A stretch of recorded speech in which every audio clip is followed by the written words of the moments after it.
di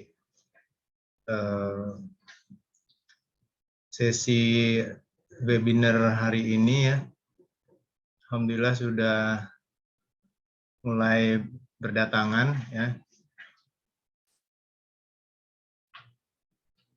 Karena waktu yang sudah masuk ke jam 9 sesuai dengan jadwal, alhamdulillah saya akan coba membuka sesi pagi ini. Pertama-tama saya ucapkan Assalamualaikum warahmatullahi wabarakatuh. Salam sejahtera, selamat pagi, dan salam sehat untuk kita semua. Alhamdulillah hari ini atas nama Universitas Pembangunan Nasional Veteran Jakarta, Fakultas Teknik, dan juga bersama dengan pihak MTres ya, salah satu perusahaan yang bergerak di bidang software, khususnya untuk software simulasi Simufact dan emisi software. Hari ini akan menyelenggarakan sebuah webinar ya secara umum dan juga diskusi mengenai simulasi yang lazim digunakan di dunia industri, khususnya industri manufaktur, sehingga kita bisa dapat mendapatkan gambaran dan pengetahuan khususnya dalam desain dan manufaktur di dunia teknik ya, di bidang teknik khususnya, insya Allah. Baik, sambil menunggu partisipan yang lainnya untuk hadir, saya perkenalkan dulu saya Armansyah. Saya di sini membantu dalam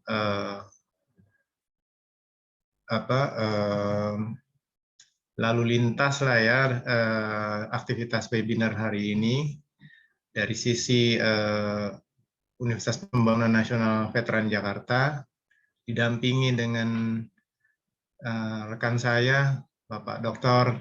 Damora Rakasiwi.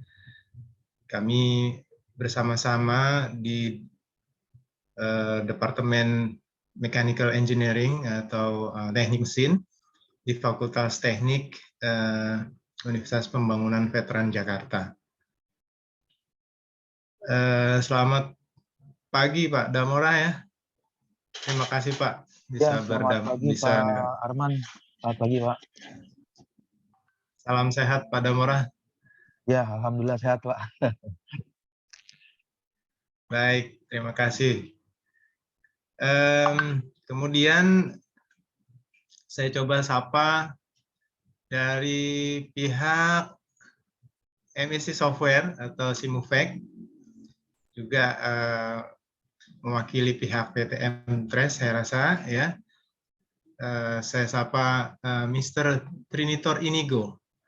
Good morning, Mr. Inigo.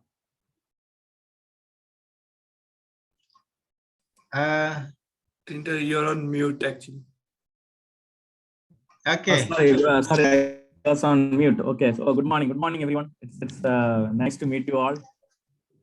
Yes, good morning, Mr. Inigo. How are you? And where are you now? Are you in Indonesia or? No, I am in Singapore. Right now in Singapore, and next week I will be in Jakarta. I have some customer meetings for 3 days. So I'll be in Jakarta, Cikarang, Karawang area, so where the industries are mainly. Okay. Okay, so thank you very much. Yeah. Yes. So thank you very much. So Pak Didi, can we start, or you wanted to give? Yes. Yes, we just start a few minutes ago. First of all, I would like to introduce you, my colleague, Mr. Dr. Damora Rakasiwi. Okay. Also is in the same department in our university, University Pembangunan Nasional Veteran Jakarta, in the engineering faculty. So, and I would also like to call, first of all, Mr. Didi Budiarso. How are you, Mr. Didi? Good morning. Assalamualaikum. Waalaikumsalam warahmatullahi wabarakatuh. Perkenalkan saya Didi Budiarso dari MTS Indonesia, representatif dari MSc Software, Simufact, dan Hexagon, Pak. Silakan Pak Armansyah untuk host, memanage webinar kita selama ini. Alhamdulillah. Thank you very much, Mr. Didi Budiarso. Terima kasih. I'm glad to see you again in this very beautiful event for us, especially as an academician and also engineer. Saya rasa, are you okay, Mr. Inigo, if we talk in Indonesia? Yeah, you can talk, but I am not familiar with the Bahasa language. So in case, me and my colleagues, so let me start first. So myself, Trinitar, so I based in Singapore office, and I take care of Singapore, Indonesia, and Philippines market for MSc business. Okay. So I am with MSc for last maybe 10 years now, close to 10 years. And together with me, my colleague Sandeep, so he is our Simufact expert. And so the today agenda is basically, I will start give you some introduction about MSc and couple of areas, where we are strong. And then I will hand over my session to my colleague, and he will talk more about the Simufact, farming, welding, mainly these two key areas. So in between, so we are going to talk in English. But if you have any problem or anything you are not understanding, please feel free to stop us. And of course, Park Didi and his team is there, and in case to any language support or something is there. Or in case if we are talking fast or some concept you are not getting, please raise your hand, and we have enough time and we can go step by step. Okay. Okay. So let me share my screen first. Yes, thank you very much, Mr. Inigo. I think we can start our webinar today, and please share your presentation. Yeah. So are you able to see my screen now? Yes. So far, okay. Yeah. Clear now? It's okay. Yeah. It's very good. Yeah. Okay. So now I'm not sure whether you heard about MSc software earlier. So if I can start from the beginning, so MSc software was founded in 1965, and one of the the flagship tool or the software we use is Nastran. So Nastran is a code which we created for NASA in 1965. So there are two professors from MSc, Dr. McNeil and Swelder. So both of them got an award from NASA to build finite element analysis code. Okay, so there is a division in NASA that's structural analysis, and that is where they developed this code in 1965. Those days, computer and PC's revolution started. And initially it was in Fortran language, and then it is C and other different languages. So we started our journey in 1965 with the NASA, and it's basically a spin-off of NASA, basically I can say. And so 1965, we are the only one oldest FEA code, finite element code, FEA analysis when it comes. So all the other people in the market, they all are in 80s, 70s, they started off, but we are the only one, we proudly say we crossed 55 years so already. So it started the journey from there, and then 1990s where the non-linear things comes in, and also we been in somewhere in and 2000 the multi-body dynamics tool Adams, and so we went on acquisition of different companies under MSc, and you can see in 2009 and 17 Simufact, Cradle, Acoustic. So I'll have some other slides which talks detailed about each solution. And while we are doing acquisition from the years in 2017, there is a company, Swedish company, which is Hexagon Manufacturing Division.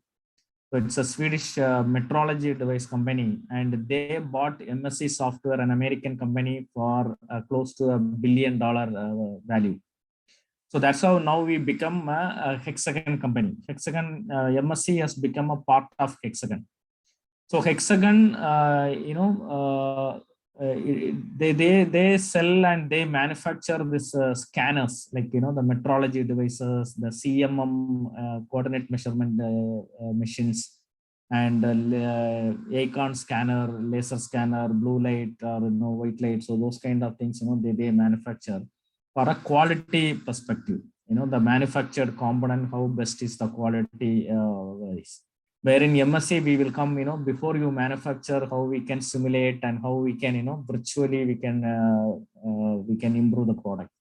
So that's some brief history about MSc, how we started off.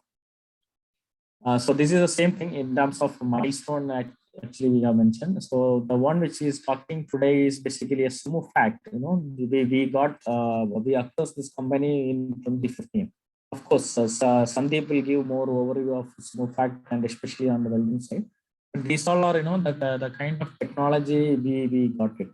Now, if you see, starting from Nastron. Nastron is a general purpose finite element structural software, where you can see apply the loads, boundary condition, and see the stresses and deformation. And then Mark is a nonlinear solver, highly a nonlinear solver. And then Diatron is basically explicit dynamics, basically for your drop analysis, your crash simulation, and those applications. And Simufact is basically for metal forming, forging, welding, upsetting, or traditional manufacturing process simulation. Digimat is a tool which used for multi-scale material modeling, like plastics, reinforced plastics, engineering plastics, mold flow, the fiber orientations in the plastics component. So that studies mainly on the plastics and the material side, polymer side, composites. Then Actron is for acoustic and noise. For example, today noise also become one of the important criteria. So any product you manufacture or any product you get it certified by authorities or government. So noise is become a pollution today.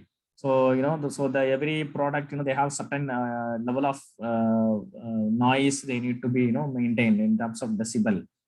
So, for example, automotive engine noise or aircraft noise or any kind of noise you see. I mean, so we will able to simulate it virtually and modify it or improve the noise aspect of the product. So, which is Actron. And then CFD, Cradle CFD. So Cradle is again a Japanese CFD solver, which is there again from last 35 years now. And it's one of the leading CFD when it comes to accuracy point of view, because Japanese products are known for the quality and the accuracy. And then we have Virus. It is an autonomous vehicle. I think today in Southeast Asia, Singapore, Thailand, Indonesia, I think every countries are now going towards autonomous or driverless cars in the way ADAS and the driverless car or the autonomous vehicle. So Virus is a tool for that. And then Adams, anything you say mechanism or motion kinematics, like, you have a machine design elements, anything you have more than 2-3 components, which is in an assembly setup, and you wanted to do the behavior of the whole assembly or, the whole dynamics behavior. So that we call it Adams. So for example, the automotive chassis systems or even the subsystems like, suspension systems. So these kind of multi-body or motion induced. So this we will address using Adams software. And robotics. robotics. For robotics. Correct. So the robotics, okay, it is not here, but it will comes along with the Adams. So Adams plus EC5, there is an 1D multi-body dynamics tool, which is mainly used for the mechatronics, mechanical plus electrical machines, drives, and the motors, pumps, hydraulics equipment. So that is basically, when you talk about mechatronics, so that comes together with that. So it's a motion bundle. Basically, it's basically an Adams plus EC5. Okay. And the center one is, we are trying to create an Apex. It's a unified GUI, so which can, work with the multi-body dynamics today in Astron, and it's a very easy to use interface where, people find it. The learning curve is very, very less when compared with learning something new software, because this is, the kind of documents we have and the help files we have. One can, easily learn within 1 day or 2 days of time to set up the model, import the CAD geometries, and do the, the simulation in Apex.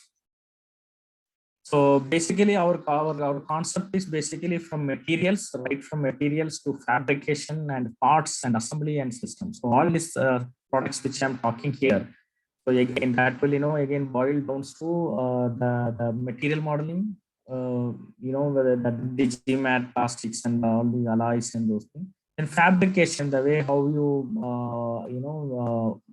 manufacture, basically additive manufacturing or 3D printing. Then forming, cold forming, hot forging, then stamping, forming suits like stamping analysis, sheet metal stamping.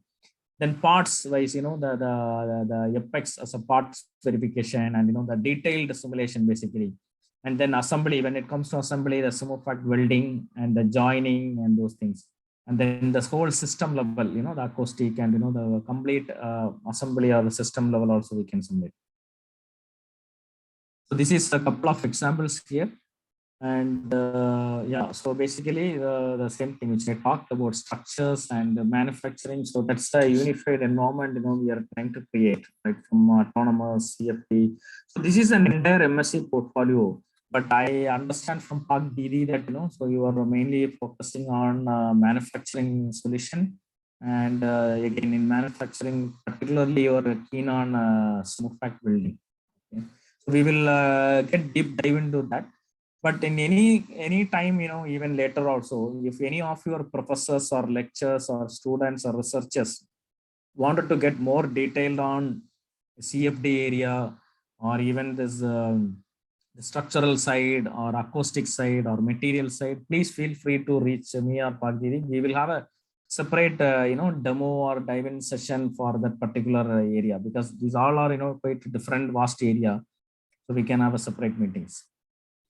These all are a couple of examples in industry. So this is an industrial examples. So one is, the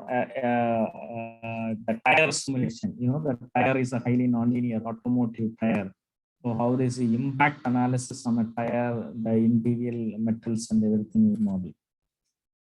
And in automotive, again, it's an acoustic solution from automotive. Yeah, so this is you could have heard some noise there.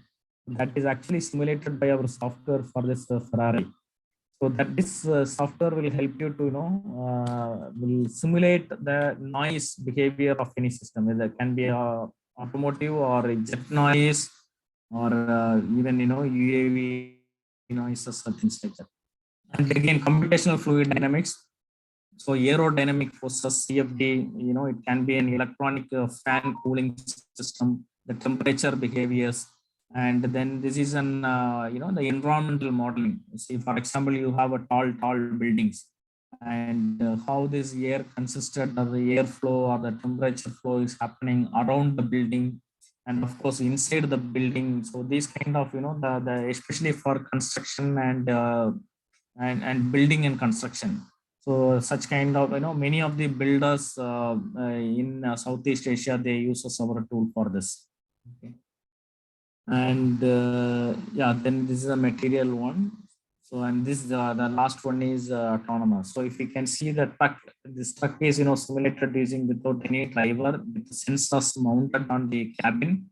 So based on the sensor and the camera lidar perception, it will pass the information back, and then it will behave like a ADAS, automated driving system. So this is again from MSc Adams plus VTD combined tool. And then you can see the gearbox, where you have powertrain, the powertrain mechanism and gearbox and those things. So this also we have a solution for Romex.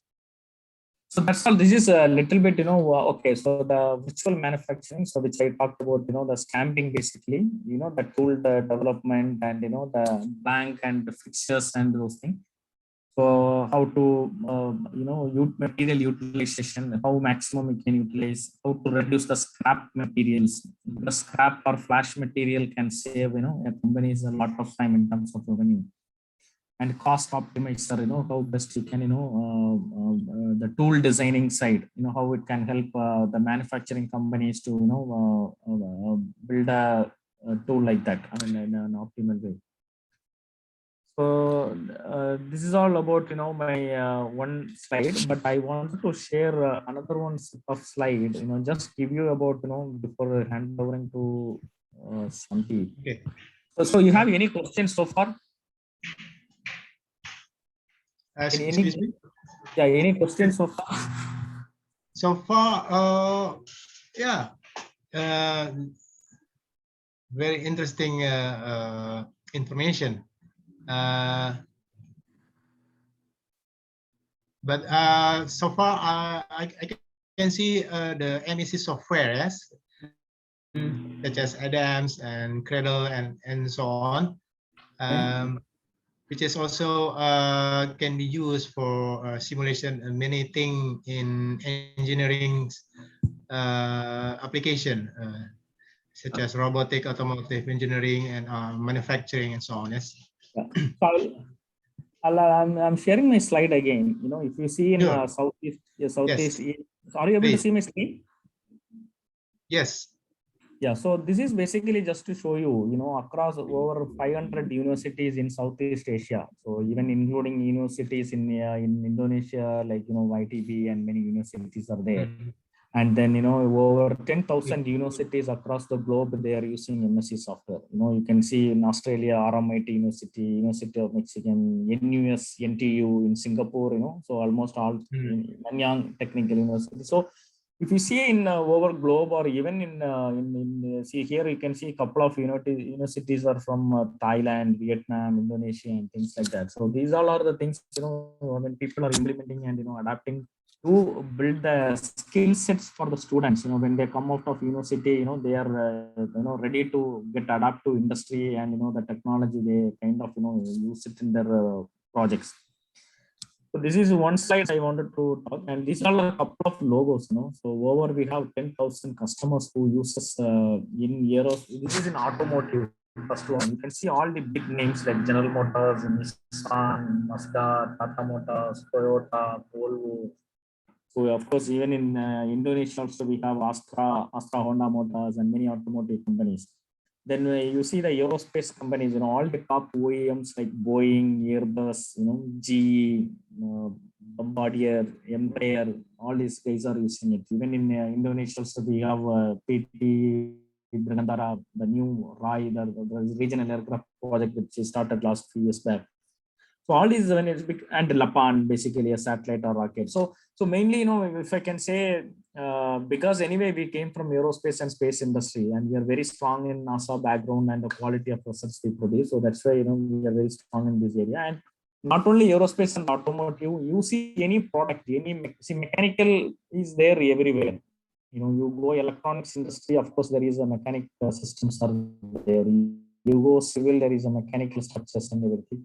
So even in any energy, wind energy, like the windmill, again you have a power plant there, you have a transmission there. So you can apply it in any of these areas. Even for example, companies like the Apple logo, you can see Apple, even Seagate, Xerox, and NXP. Delphi, so even automotive supply. So these all are a couple of logos to show you that, so we are, I mean, they are our customers. And again, so I'll just keep, there are so many things I can keep going on, even from aerospace. These all are aerospace guys, and these all are shipbuilding. For example, YKB, Class MHK, and even the Bureau Veritas, Lloyd Register, or so these all, the ABS, Thales, so Aviva Marine. So these all are Mitsubishi. So these all are defense. And again, when it comes to defense, these all are defense or armed or weapon manufacturing companies. They use MSC tools, the BAE systems or General Dynamics, and these kind of, and NATIC, those things. Then machinery companies like Caterpillar, Volvo, these all are, the Japanese like Kubota, Cosmi. These all are, the machinery guys, who manufacture like lift maybe, or, the special equipments used in mining industries. So these all are, a couple of guys. Now I come to this. Okay, so this is the, much more simplest way of, showing strength analysis of, so this is basically an atoms. You see the motions, kinematics, more than 3-4 components are connected with the spring. So anything related to this strength or, motion, we call it atoms. Then you see the farming, manufacturing, vehicle dynamics, the vehicles are running in test track, and, seeing the stability of the automotive chassis or car. Then this is a case of NASA, the Curiosity rover landing. The sequence by sequence, they used our atoms to predict that, because it has to be very critical. It has to dismantle, and it has to, each subsystem has to work within timeline. And these things, they cannot do any prototype, because it's a very critical application, and sometimes you cannot have a prototype. So these all are the areas of application, MSc is there. And again, building the bridge between academic and manufacturing is another area. You can see there is a gap of, the applying math, science, and engineering. So that is where, the 98% gap is there. And that is why we collaborate more with the industry-oriented R&D focus with the colleges, universities, and academics, so that, they will get the real-life applications within the real-life tools. And so that, the people will be, able to get a job, or, the country's economy and everything, they are driving through this engagement, basically. Now I'll just keep this slide, and I'll just go to straight away to these are a couple of universities. They adapted in their syllabus and curriculum. And another one is some of the student competition, basically, your SAE, Baja, and those kind of competition we offer licenses. Now there is a course material we have recently developed. So basically, this is one of the sample course content. So for example, you would have known this textbook, the design of machinery, which is written by Norbert Nolten. And many of the universities, they prefer this one during their third semester or fourth semester. So what we did is, our couple of our university professors in US, they took this textbook, and they created some material, like tutorial and workshop, and some exercises. And the morning they teach in the like a cam and follower, or kind of the topics. And we created a supplementary toolkit. Okay, so afternoon in the laboratory, they go computer CAE lab, they will go and they will simulate. Morning they will follow this cam and follower, or 4-bar mechanism, linkage mechanism. This is it can be applied in mechanical design, dynamics, robotics, and many machinery courses, like where you have a gear train, pulleys problems. All these problems are referred in the textbook, and we have created as a sample and compared the result. These all are couple of this is a 4-bar link mechanism. So this we have done, and then this is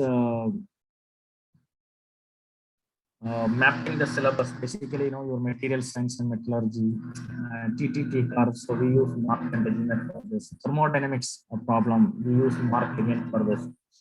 Again, mechanics of materials, stress strain curve, we use text. Then manufacturing, like foundry and welding, casting, molding, various type of welding, like soldering, bracing. So all these areas, when the professors or the lectures teach in the semester 3 or 4, I'm not sure, in mechanical engineering, and we use the Simufact or respective softwares from MSc. They will use it in the laboratories.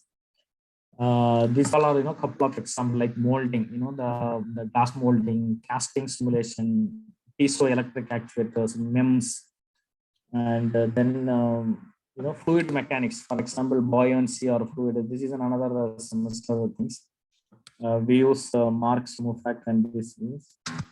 So this is a die design, one of the die design simulation we do. So these are a couple of examples I can just show.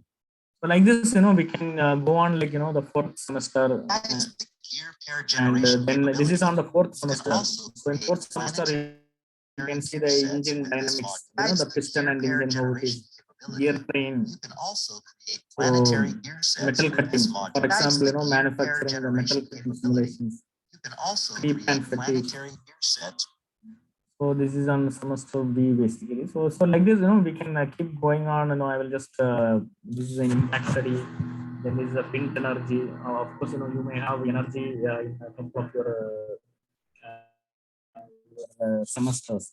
The camp follower mechanism. So how we are teaching in the theory, in the classroom. So how we can riveting, rolling, chain, assembly line. This is again, the robotics of, picking and placing robot, that trajectory. This has not only mechanism, this has a mechatronic system because, it uses some pneumatics or motors to trigger the motion and things like that.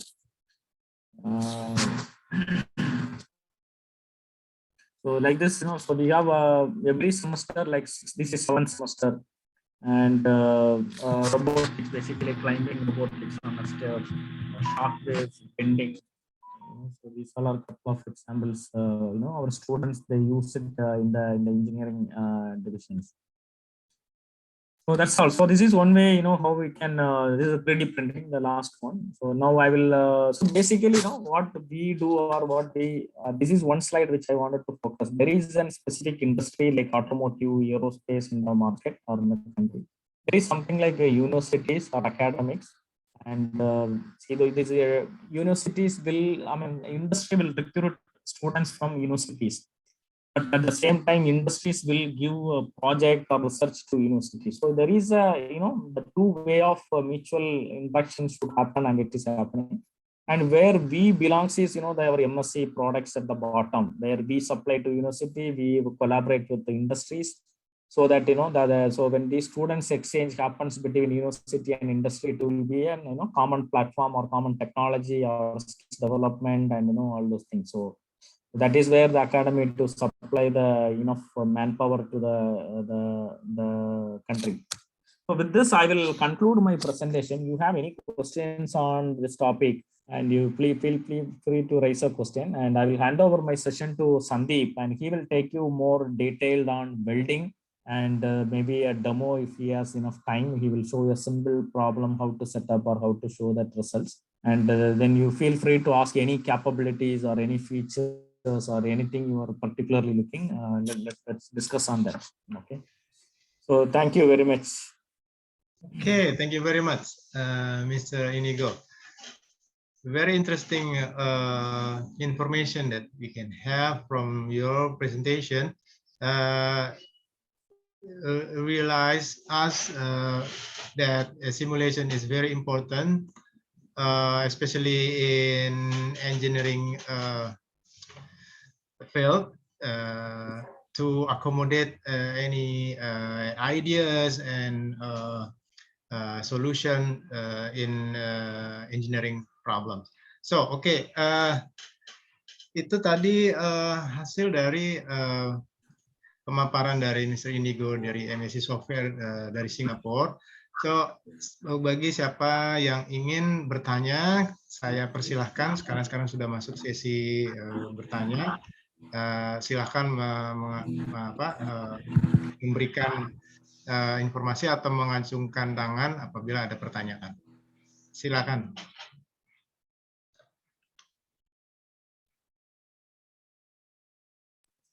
Okay, should I start? This is Sandeep. Oke. Kalau begitu kita persilakan Mr. Sandi untuk melanjutkan sesi presentasi ini ya. Baru nanti kita tambahkan dengan sesi pertanyaan. Okay, Mr. Sandip. Okay. Please, your time now. Thank you. Okay. Thank you. So, good morning, everyone. Thank you for your time today to present our capabilities. So I will share my screen, and if you have any questions, please do let us know so I can answer those questions. Okay. So I'm. Can you see my screen? Can you please confirm? Yeah, we can see. Maybe you go to the present. Okay. Okay, great. So my name is Sandeep Manurkar. I'm a senior technical specialist. So I did my master's in Germany, and I was working there with a company called SMS Mir. And for past 9 years, I'm working with the MSc software and mainly working on the Simufact products. Okay. So today I'm going to present the capabilities on the Simufact welding side, which is very dedicated for all the welding applications. It will do the simulation and will help you out in the finding out the distortion stresses, different kind of results from the software. Okay, so we'll go in detail about the Simufact welding software. Okay, so as Triniter explained this slide, actually the Simufact is a part of the MSc software. And MSc software is now part of the Hexagon group, which has a different products, right from the metrology till simulation softwares. Okay, so Simufact is the manufacturing division of MSc software. And this is the history of the Simufact welding software. Okay, so all these companies, BMW, Mercedes, Porsche, Volkswagen, Audi, all these companies came together and given an order to Simufact to develop an software for their particular welding application. So Simufact developed that software and tested in their shop floors. Okay. Since they have invested in our software, it was exclusively used for them from year 2005 to year 2012. After year 2012, it was available for everybody. And by year on year, we have added a lot of capabilities like resistance spot welding. We have improved our solver, meshing capabilities. In the last version, we added this direct energy deposition method, which is kind of a additive manufacturing process. And this is a very hot topic area right now in the academics as well, that this DD. And it includes the processes like WAM and the layer by layer addition.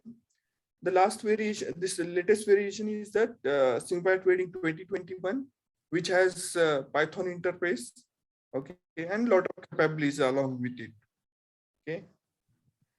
So normally the welding simulation, okay, it basically divides into 3 areas. First one is the process simulation, where we study the fluidity of the molten material. So when you're doing the welding operation, the material melts, right? And it flows. So that comes under this process simulation. Second is the structure simulation, where we study the global temperature field, basically the heat affected zone, the temperature gradients, the residual stresses. These are very important because if the stresses are very high, then the component might fail at that particular location. So those stresses are important. The structural behavior and the distortion. So all these kind of results comes under the structural simulation.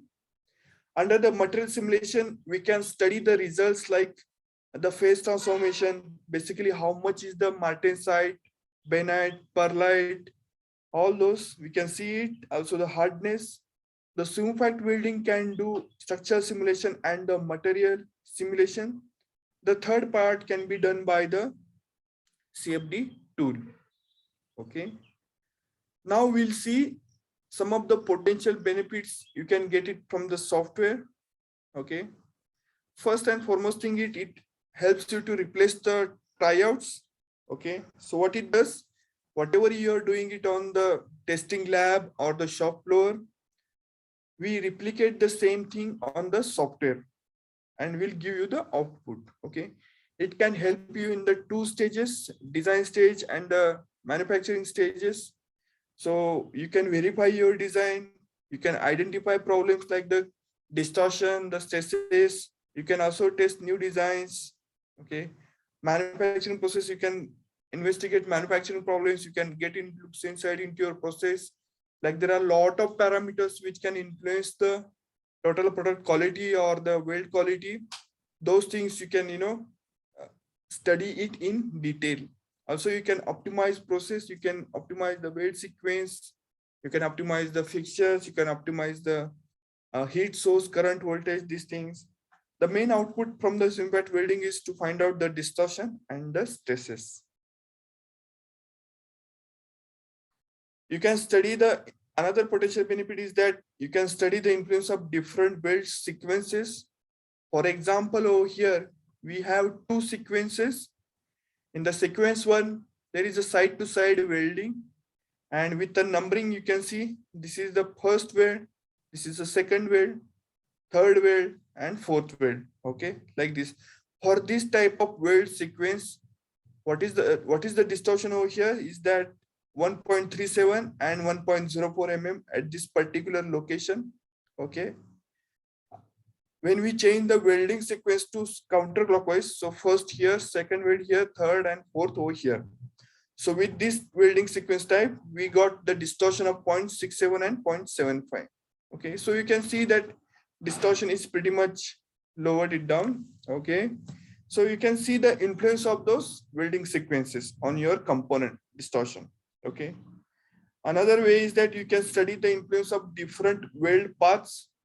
So basically we have three welding paths. Okay, first one is the continuous weld, second is the kind of intermittent welding. So okay, there is a gap between the two welds, and there is a third one that is kind of a side-to-side welding. Okay, and with the percentage form, we can see that for the last variation, we have less distortion or the stresses. Okay. Also, you can study the influence of different thermal truing sequences. So we have three variants, and yellow arrows you will see. This yellow arrow is nothing but it shows that this is my starting point of the weld and this is end point of the weld. Okay. Similarly, for the variant 2 and variant 3 is shown over here. Okay. So this is an example of the coupling jaw carrier, the commercial vehicle component. Okay. And so this is the output. This is my distortion values. So it ranges from 0 to 2.60 mm. And you can see that for the first two variants, these plates are bending on the outward side. Okay. It is bending outwards. And for the last variant, there is a very, very less distortion. Okay. So with the color coding, you can see that where it belongs, this distortion range. Okay. So I can say that for the variant 3 is for my good process and I can go ahead with it. Also, you can study the influence of different clamping positions. Also, you can add the clamp forces also. Okay.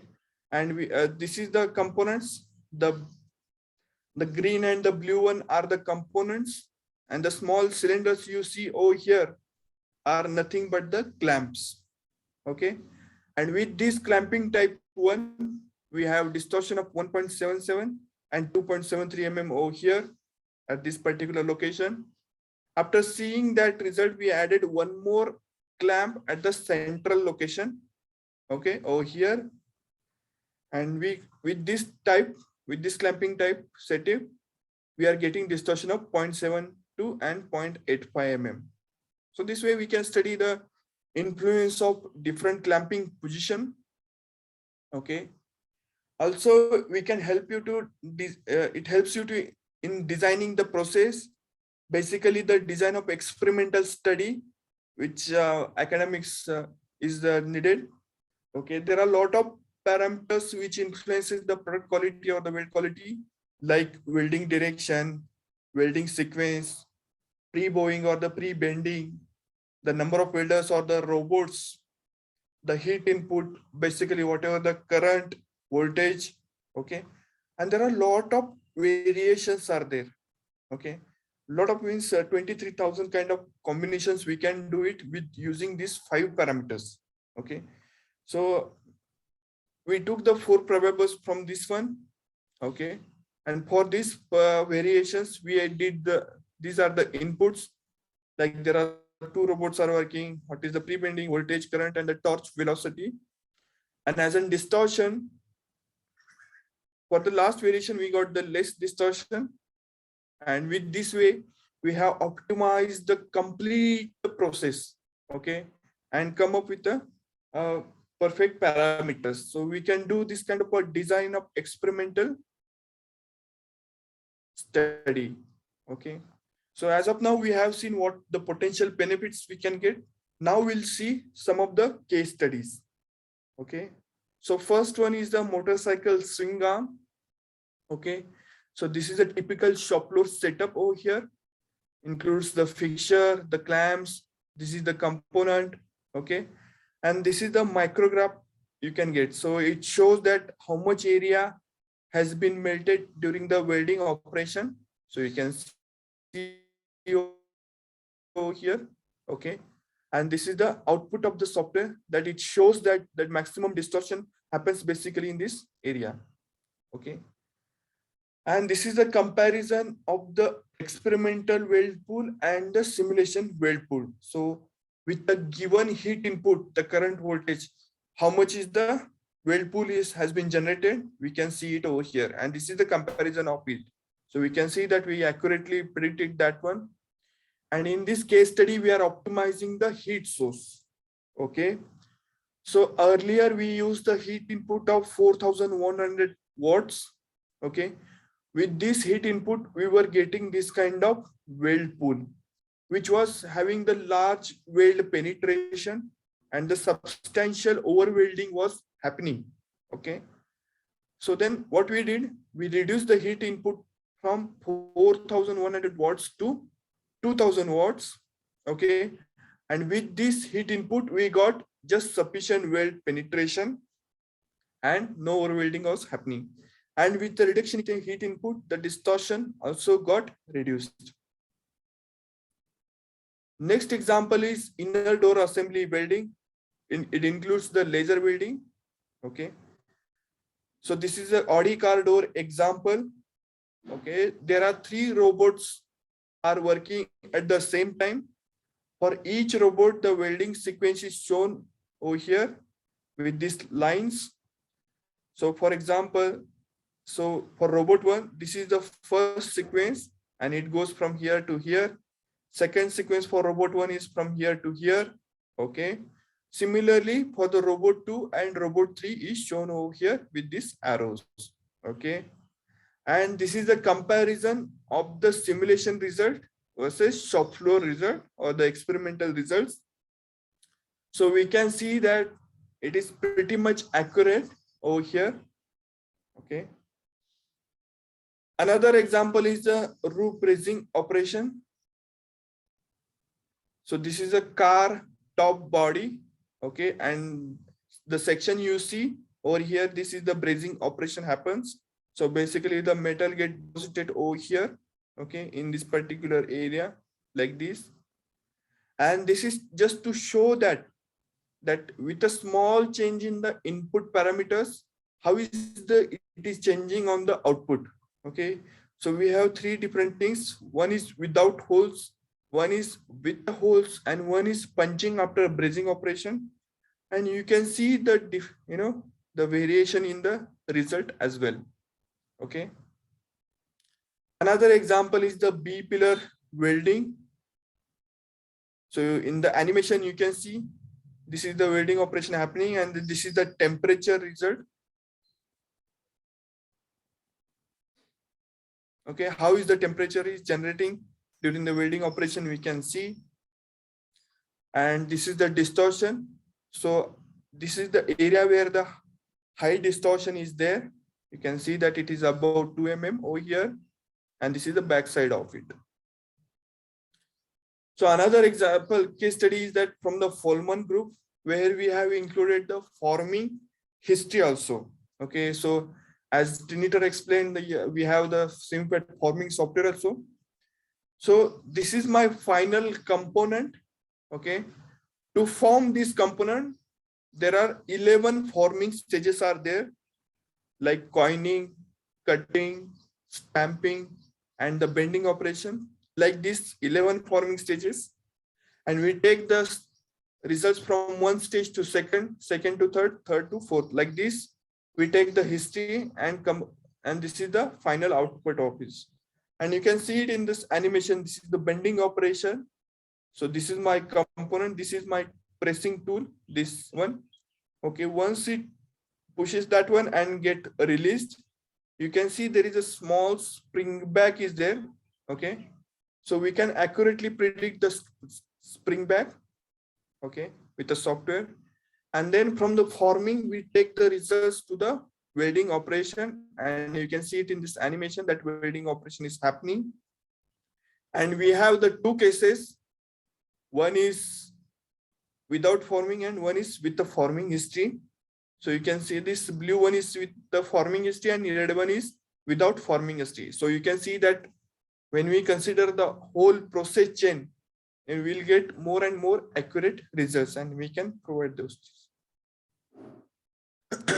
Another example of the forming plus welding simulation is that, so this is the tube forming and this flat sheet is passed to the roller. So this is a rolling operation. We can do it in the Simufact forming. So this is the cross section of it. Okay, you can see that how it is. The rolling operation is happening and creating a circular tube. Okay. And then we take it to the welding software and we can see this, the welding operation is happening over here. And we can see the different results like distortion, stresses, and the temperature distribution. Okay. Next example is that for the resistance spot welding. So this is the Jetta car example where we are doing this spot welding operation. So this is the B pillar of the car, basically situated over here in this car, and these are the fixtures, and you can see the temperature result during that. Okay, and this is the distortion result and the stresses. So you can see that the high stresses are being generated over here. If the stresses are beyond the limit, the component will have either crack or damage kind of defect. It will showcase it to you. Okay. Next example is process optimization and the fixture weight reduction. Okay, so this is a two-wheeler assembly, the bike, and the components include the support and the wheel house, and this is the welding area. Okay, and this is a typical shop floor setup. On one stand, the robot is doing the operation or the manual welding, and on one stand, the operator is loading the components. And this is how it looks like on the fixture. So you can see this, the green and the red one are the components, and the rest of the things are the clamps. Okay. So there are total 7 clamp towers are there. Okay.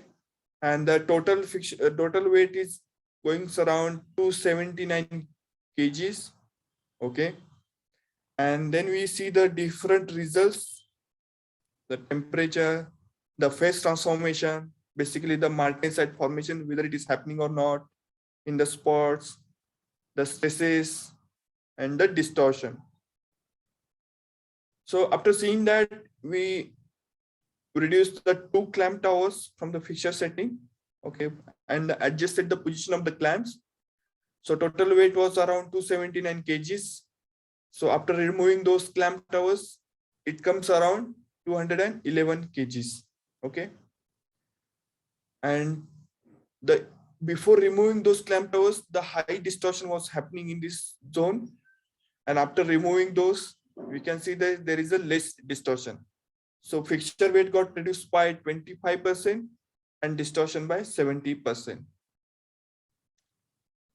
So next thing I wanted to showcase that we have this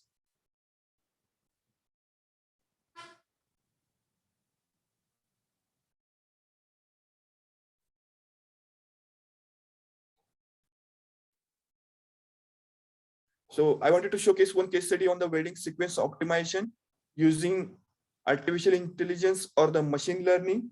Okay, so we have a tool, WSO.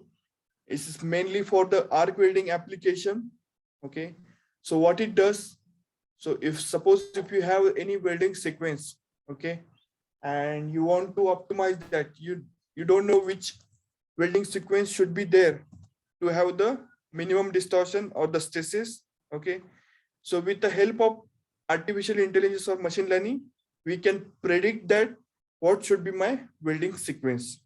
Okay, so this is the case study. This is the cap floor. So there are some 117 weld beads are there, 12 components. Okay, so this is a WSO modeling. So this was the original weld sequence was there. Okay, you can see over here, this welding is happening over here. Okay, so some 117, and our software predicted the optimized the weld sequence, and it takes only 10 to 15 minutes. That's it. So within 10-15 minutes, you will get to know that what should be my welding sequence to have the minimum distortion of the stresses. So with the original, you can see this was the high distortion was there. So it was beyond 7 mm. And here it is with the welding sequence optimizer, we are getting the distortion below 4 mm. Okay. So again, this is the from the bottom side. So after unclamping, so this is, you can see that there is a less distortion over here.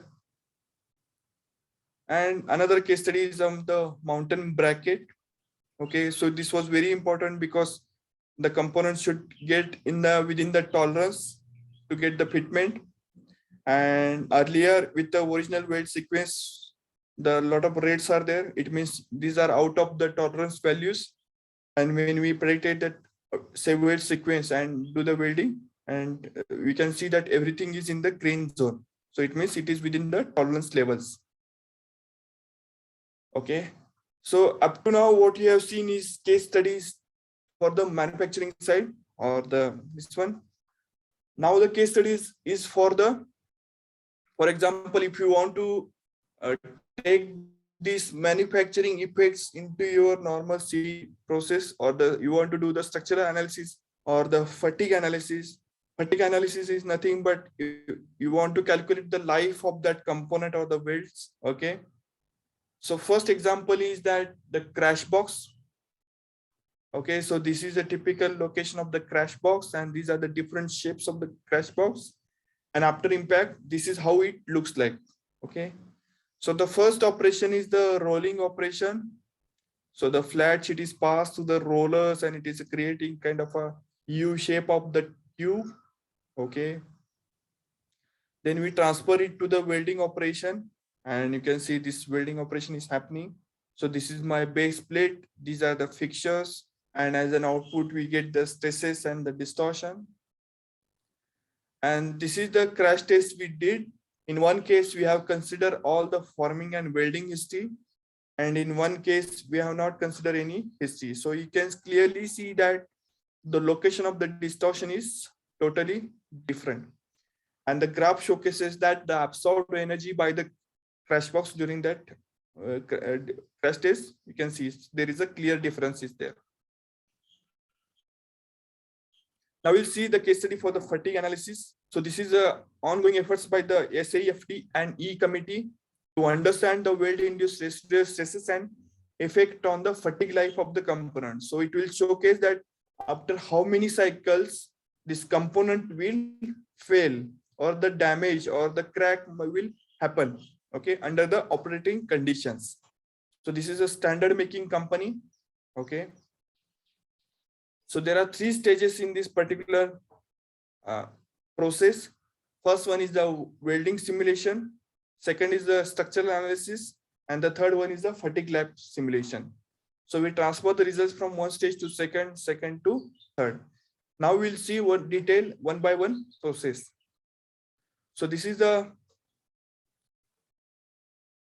macro graph, showcases that there are total six welds are there. 3 on each side, and the numbering showcases that this is the weld sequence. First weld here, second weld here, third here, fourth, fifth, and sixth. Okay, and with this we are getting this kind of macrograph. So for these 6 welds, we are having these inputs like the voltage, current, the wire speed, the torch velocity, the torch angle, the cooling time between the 2 welds, basically. Okay, and with this setting we are getting this kind of weld pool, and when we compare it with the micrograph, it has come up perfectly. And this is the test results, and we can see that the red area, it means that the highest zone is there. The highest stress area is near to the weld, and the component might fail at this particular zone. Okay, and this is the distortion, so it is bending towards the left hand side.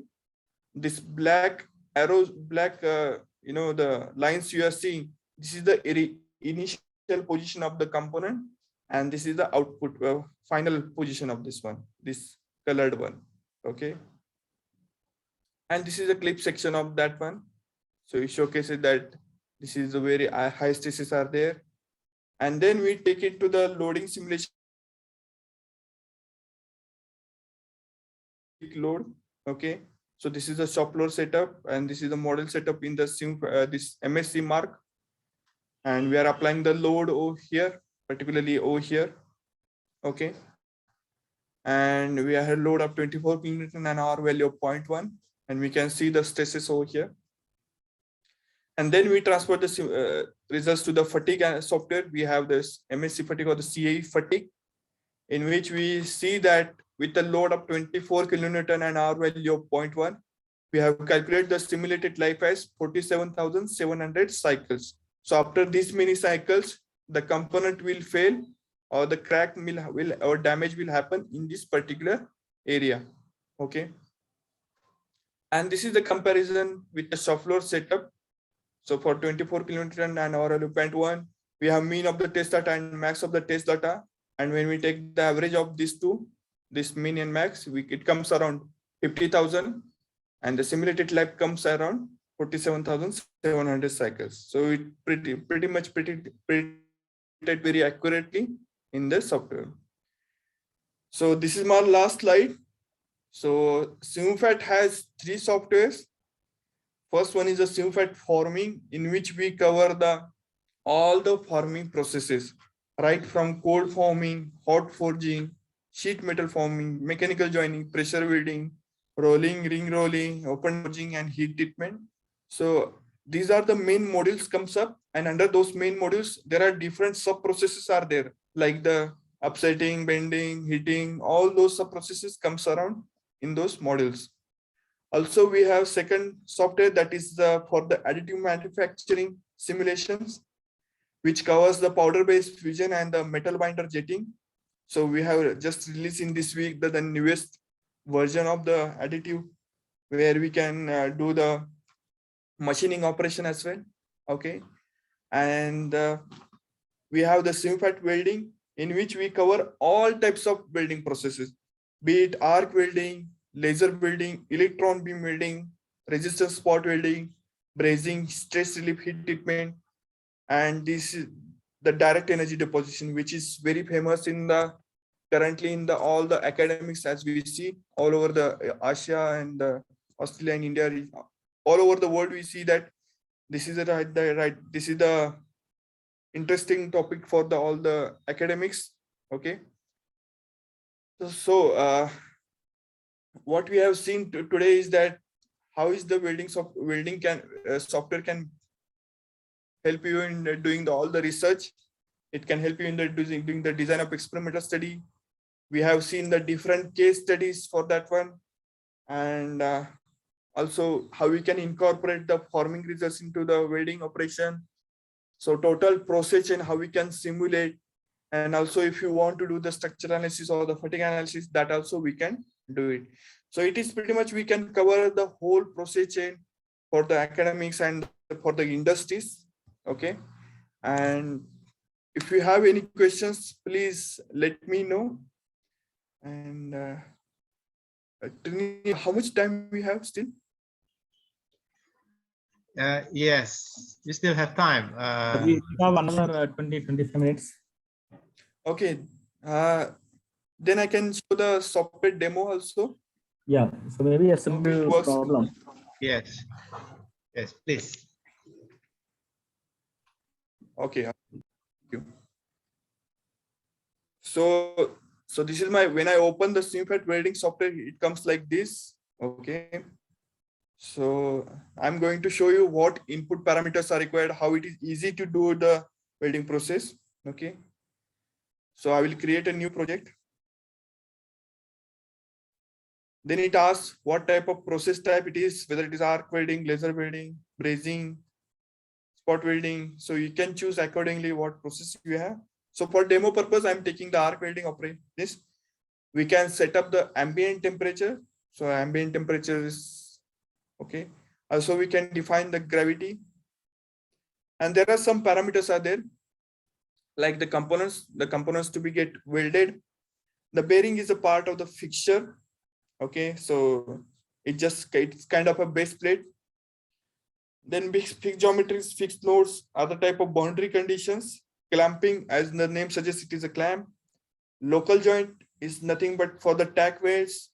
And robotic, whether it is a robot welding or the manual welding, we can specify those. So I will just specify those things. One bearing, 2 clamps, and 1 robot, and say okay. As soon as I say okay, it has opened 3 GUIs over here. First one is the process window, where we define our process.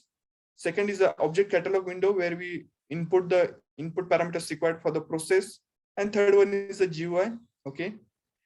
So for any welding simulation, okay, we need only 5 parameters. Only 5 parameters. So first one is the geometries. So you can import the CAD geometries. You can import the mesh.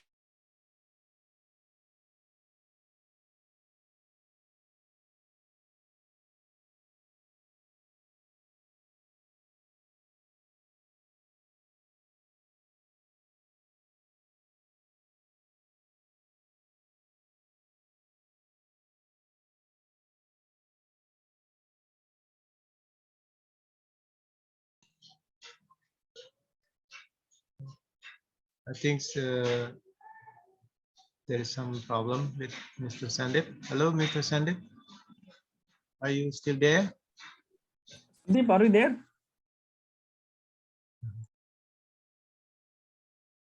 Give me a minute, let me call this number.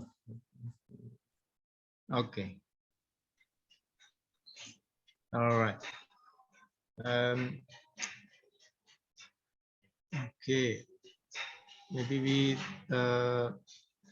wait for a while to get connection with Mr. Sandip. Thanks. Yes.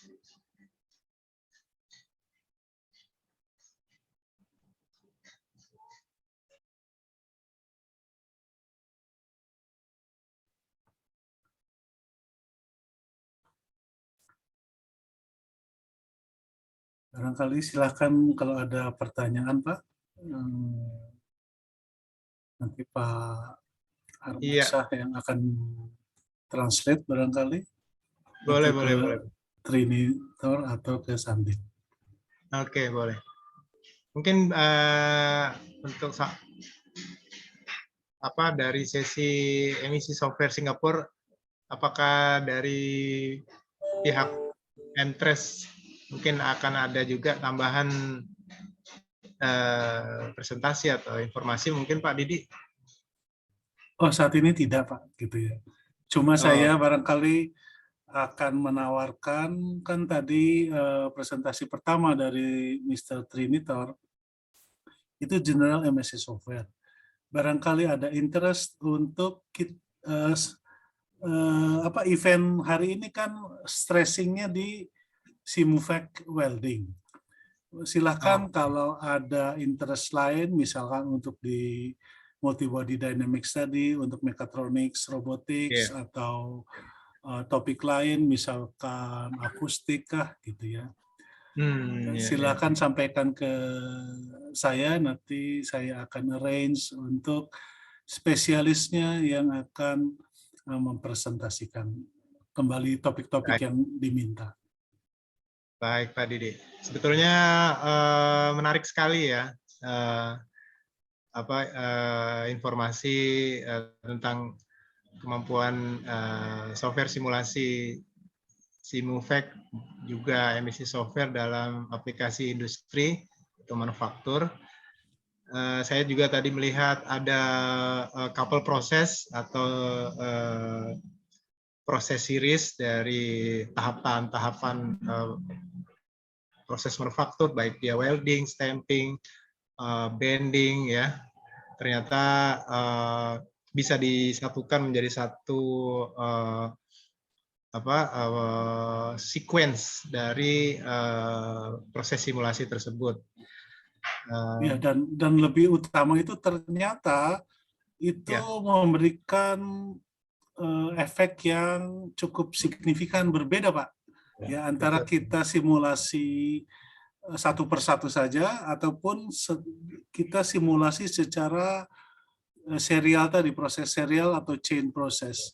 Ternyata hasilnya jauh lebih akurat kalau kita satu proses disimulasikannya. Betul, betul. Nah, ini yang memang belum banyak ditangkap sebetulnya, Pak, dari kita, baik dari peneliti atau akademisi, untuk menangkap ternyata ada fenomena-fenomena yang tidak, yang luput dari perhatian kita, khususnya mengenai distorsi ya. Ternyata proses tadi ya, serial proses tadi ternyata menghasilkan distorsi yang cukup tinggi apabila dilakukan dengan satu persatu ya. Saya bisa melihat di sini bahwa emisi dan Simufact mencoba untuk mengeliminasi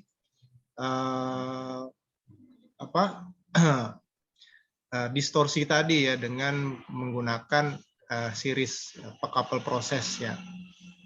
Nah, sampai perbedaannya itu jauh ya, bisa sampai milimeter ya, ininya distorsinya. Nah, dari sekian banyak proses manufaktur, kalau kami di UPN, selain di bidang teknik mesin, kita juga ada teknik elektro, kemudian teknik perkapalan juga ada. Tentu saja banyak bermain desain ya, kemudian welding juga sudah ada, proses manufaktur. Kemudian kita juga ada teknik industri, ya. Dan ke depan kita akan membuat satu program studi magister untuk energi. Nah, saya pikir akan banyak nih hal yang bisa diaplikasikan ya, atau disimulasikan proses-proses manufaktur yang lazim terjadi di dunia industri nih, Pak. Khususnya di additive manufacturing ya, mungkin bisa kalau ada sedikit demo ya untuk additive manufacturing, khususnya powder ya, 3D printing, itu bisa juga jadi informasi kita nih Pak, karena hal ini masih belum banyak ya, khususnya di Indonesia untuk simulasi additive manufacturing. Kemudian magnetik mungkin juga Pak, kalau boleh saya tambahkan untuk magnet, karena kita juga ada di bidang energi dan elektronik ya, elektronika mungkin juga akan jadi satu perhatian buat kami. Apakah ada kemungkinan simulasikan dari sisi energi magnet ya, khususnya untuk generator magnet ya, atau hal-hal yang berhubungan dengan magnet. Itu mungkin tambahan dari saya. Barangkali ada dari pihak lain ya, silahkan, boleh ada yang ingin ditanyakan untuk bisa memanfaatkan sesi pertanyaan ini nih. Dari Bapak Damora, silakan Pak, ada komen atau? Iya, Ya, silakan Pak Damra. ya, terima kasih Pak Arman, Pak Didi. Kalau ini apa Simufact ya, khususnya ya. Karena kebetulan saya di bidang apa KE ya, konversi energi. Jadi ada mata kuliah tertentu seperti aplikasi CFD, computational fluid dynamic juga sepertinya bisa menggunakan ini ya, software tersebut. Tadi yang yang menarik juga ada masalah akustik. Ini proses perambatan suaranya itu bisa juga mensimulasikan, apakah bisa mensimulasikan rambatan suaranya itu melalui media tertentu, misalnya benda solid, benda padat, atau media yang dilaluinya itu berupa fluida, cairan. Misalnya bagaimana kita bisa mendengar, katakanlah ikan mengeluarkan gelombang di dasar laut atau di dalam laut ketika berkomunikasi dengan jenis yang lain, ya proses rambatannya itu apakah bisa juga disimulasikan. Kita bisa melihat distribusi sebaran dari suara yang merambat melalui media tertentu seperti misalnya fluida cair atau fluida gas. Iya, menarik. Baik Pak Damora, kita mungkin arrange session berikutnya khusus topik untuk CFD dan akustik. Bagaimana Pak? Ya, bisa Pak, boleh Pak. Baik. Silakan Pak, silakan. Baik. Nanti kita arrange waktunya dengan spesialisnya tersendiri. Nah, tapi tentang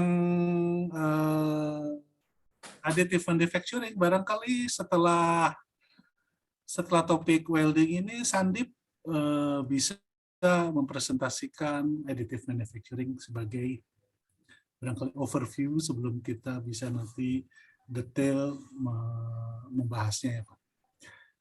Sandip, are you ready? I have joined. Yeah. Very sorry for very sorry that I got disconnected. Yeah. There is also request from Pak Armansyah at the end of your presentations. Could you please edit the topic of introduction or overview of the additive manufacturing. Is it okay, Sandip? Sorry, I didn't get you, Pak. What is the request? Additive manufacturing. Additive manufacturing, just overview, just introduction to us right this morning. Yeah. Is it possible? So yeah, how much time they have? They have another 30 minutes. We have still enough time. Yeah, we still have 1 hour 32 minutes until 12 p.m. 12 o'clock. Yeah. So Sandeep, are you comfort to take additive, or I should bring Santosh and check Santosh is available? Just let me check. Okay. No, I will check. You continue this one. You take maybe next 30 minutes, and then okay. If it's not available, I will join back. And I have 30 minutes meeting, so 11:30 to 12, I will just drop out and I will join back at 12 p.m. Okay. So by 12 to 12:30, I will take the additive presentation. If Santosh is not available, you will make the presentation. Either I will do or I will ask Santosh to do. But I will okay. join back at 12 p.m. I mean, the next 30 minutes. Maybe I can give you the small introduction if it is. Yeah, correct, sir. So you continue first welding first, and let's see how it goes. Okay, sure. Okay.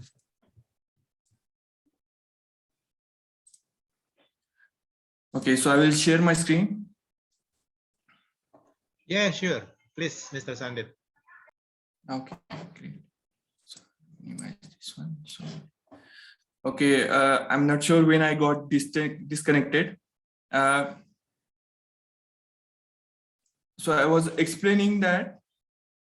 Okay, so first I explained this one, in which I have to select the process type, which process type I have, and we have different components over here.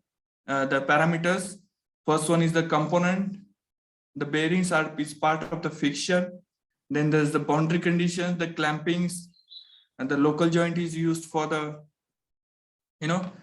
tack weld or something. And then the robot is for either for robots or the manual welding. Okay. So we have this kind of, we need to fit those information. When I say, okay, it has opened the 3 GUIs. The first one is the process window where I can define my process. Second is the object catalog window where we input the input parameters required for the process setup. So for any welding simulation, the 5 parameters are very important. Okay. The first one is the geometry. Second is the material, the temperature, the trajectories, basically the welding sequence. And the last one is the welding parameters, basically the heat source. Okay. So those parameters I will explain. As a geometry, you can import the mesh file. You can import all the CAD files. So all types of CAD formats, we can import the IGS, CATIA, Unigraphics, Parasolid, all types of we can import. Okay. We can also create the basic shapes. So I have imported the 2 parts over here. Okay. And I can just drag and drop it like this. Like this. Just select it and drag and drop it to this one. Drag in and drag it. So it is very, very easy to use software. Okay. And also you can see that we don't need the mesh equivalence. Basically, mesh equivalence means node to node connectivity between the 2 components. Okay. Now we'll come to the second parameter out of 5 is the material. So in material, you can create your own material, or we can import from the other sources like the JMAT Pro, which can give you the, the material curves. Also, we have a huge library. So I will say material library. So we have 774 materials, out of which 64 are for the welding applications. Okay. So we have a different materials right from the aluminum, steel, the inconel, titanium, all those material things we can cover it in our Simufact library. So I will take one of them just for the demo purpose and say okay, and I will show the material properties. So I double click those material properties.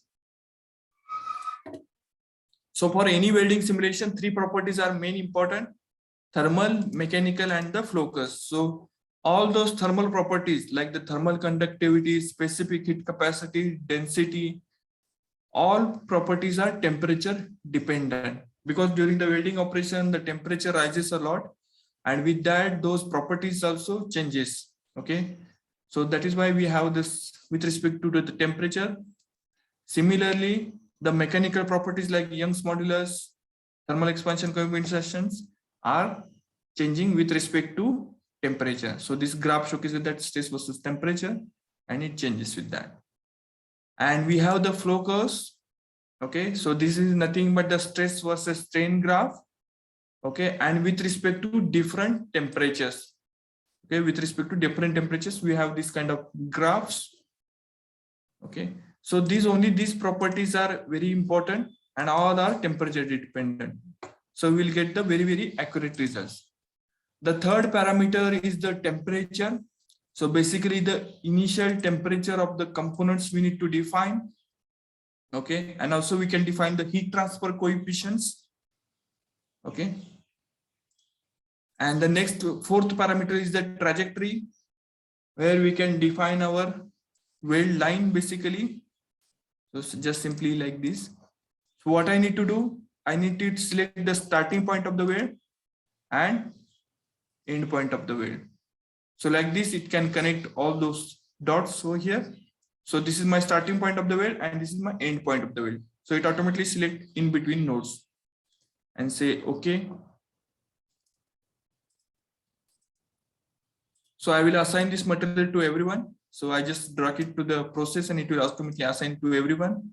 So you can define the different material for each components. Okay. Then I can define the trajectories to the robot. Okay. Later on, we'll see what are those arrows and this means, and come to the last part from the object catalog window is the heat source. So I just right click and then see heat source. Here we define our, the welding parameters first. This is the torch velocity. I can select the unit as per my requirement. So I give it some random values of the torch velocity. This velocity is nothing but the torch velocity, welding torch. And we have different types of heat source, heat mode, indirect power and the direct power. In the indirect power, we mention the values of current and voltage. And in the direct power, we mention the wattage value. Okay. Mostly this direct power is used for the laser welding application. Okay. So for demo purpose, I'm choosing this indirect power. Let's say current as 120, voltage as 30 volts. Okay. Based on these parameters, it calculates automatically the heat energy that we are going to put inside into the component. Okay. And with the efficiency, we can calculate the total energy, the net energy we are putting. Okay. Then there is a heat source model. Okay. So this is the based on the Goldax double ellipsoid model. Okay. So this is nothing but showcases that this is the heat volume. Okay. And there are different types, the conventional and the laser welding applications. So we need to define the heat volume based on the Goldax double ellipsoid model. So what we need to do, we just click on this I button over here. And there are two ways to forward those information. One is with the help of micrograph. If you don't have the micrograph, we have the equations over here. So we just put the value of the A. So this is my one component, this is second component, and you just calculate the A value and put it over in these equations and put those values over here. So I will right now put my values over here.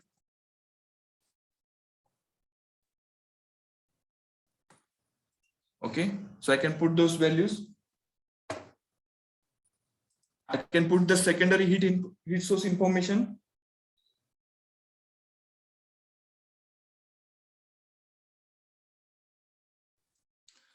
And also we have a facility to provide the secondary heat source. Okay, so for example, you have the two types of welding we are going to add. Like for example, the one is the laser welding, one is the arc welding, and you're doing concurrently or the tandem welding. So we can define the secondary heat source as well. Okay, in that it is mostly used in the academics. Okay, and I say, okay. So I calculate the heat source, and then at that heat source, I can apply it to the trajectory. Okay. So I have completed my 5 parameters. Now I will come to the process tree window. Okay. So first of all, I will create some fixture for this one. So I can just directly go to the bearing. I will create one simple base plate for this one. So I will just say create a cuboid. I need to select the location. I just click it, drag it, hold it, and just release the button. So I can just create this kind of base plate. I can change the sizes of it and say, okay. So I created one base plate on top of this. This wheel is resting. Okay. Now I will create the 2 clamps for this component. So I will just again similar process. I will generate some clamp on the top of the location over here, like this. Also one more clamp, like this. So in the clamp properties, what we can feed the information is that activation time. So for example, after some time you want to remove those clamps, we can specify that time also. Let's say, for example, after 10 seconds, I want to remove those. I can feed that information. Also, I can put the information of the clamp force. So let's say 0.3 kilonewton force I'm applying on this clamp. And with this calculator button, it will automatically select the direction, the force direction. And you can see that for this clamp, this is the clamping force direction. Similarly, for the robot, I'm mentioning the 10 seconds. So after some time, 10 seconds, I'm going to remove those clamps. Say 0.3. Say okay. Okay, so from the geometry point of view, I have finished this one. Now I will come to the robot settings. Okay, so you can see that in the welding sequence, it automatically calculates the total length of that weld. Okay, how much time is required for that particular weld, you can see over here. Also, for example, just for example, so this is my first weld. Okay, if I want to start the second weld from, let's say, for example, from here to here, somewhere like this. Okay, so we can give that information. So let's say, so there is a weld sequence over here. When I finish my first weld, the weld torch has to move from end point of this weld to the next point, the starting point of the weld 2. Okay, so there is a travel time is there, and there is no heat energy we are adding into the components. So that time also we can specify over here. Let's say, for example, 2 seconds, we can feed that information over here. Okay, then in the trajectories, what we define is the torch angle. Okay, so basically when I say orientation, as soon as I click on the orientation, you can see this is a schematic view where the pink arrow showcases this is my torch angle. Also in the GUI, you can see these arrows. These are nothing but the torch angle. And I can change that torch angle also, rotation angle. Let's say, for example, I want to move it by 20 degree. So I can change that torch angle by 20 degree. Okay, so like this, I can define it the torch angle also. Minus 20, so it will move in the above direction. So plus minus, it can do it. And the next parameter is the weld bead generation. So we are creating the filler. Let's say generate weld filler. So by default, we have the two types, triangle and the quadrangle type of filler we can create.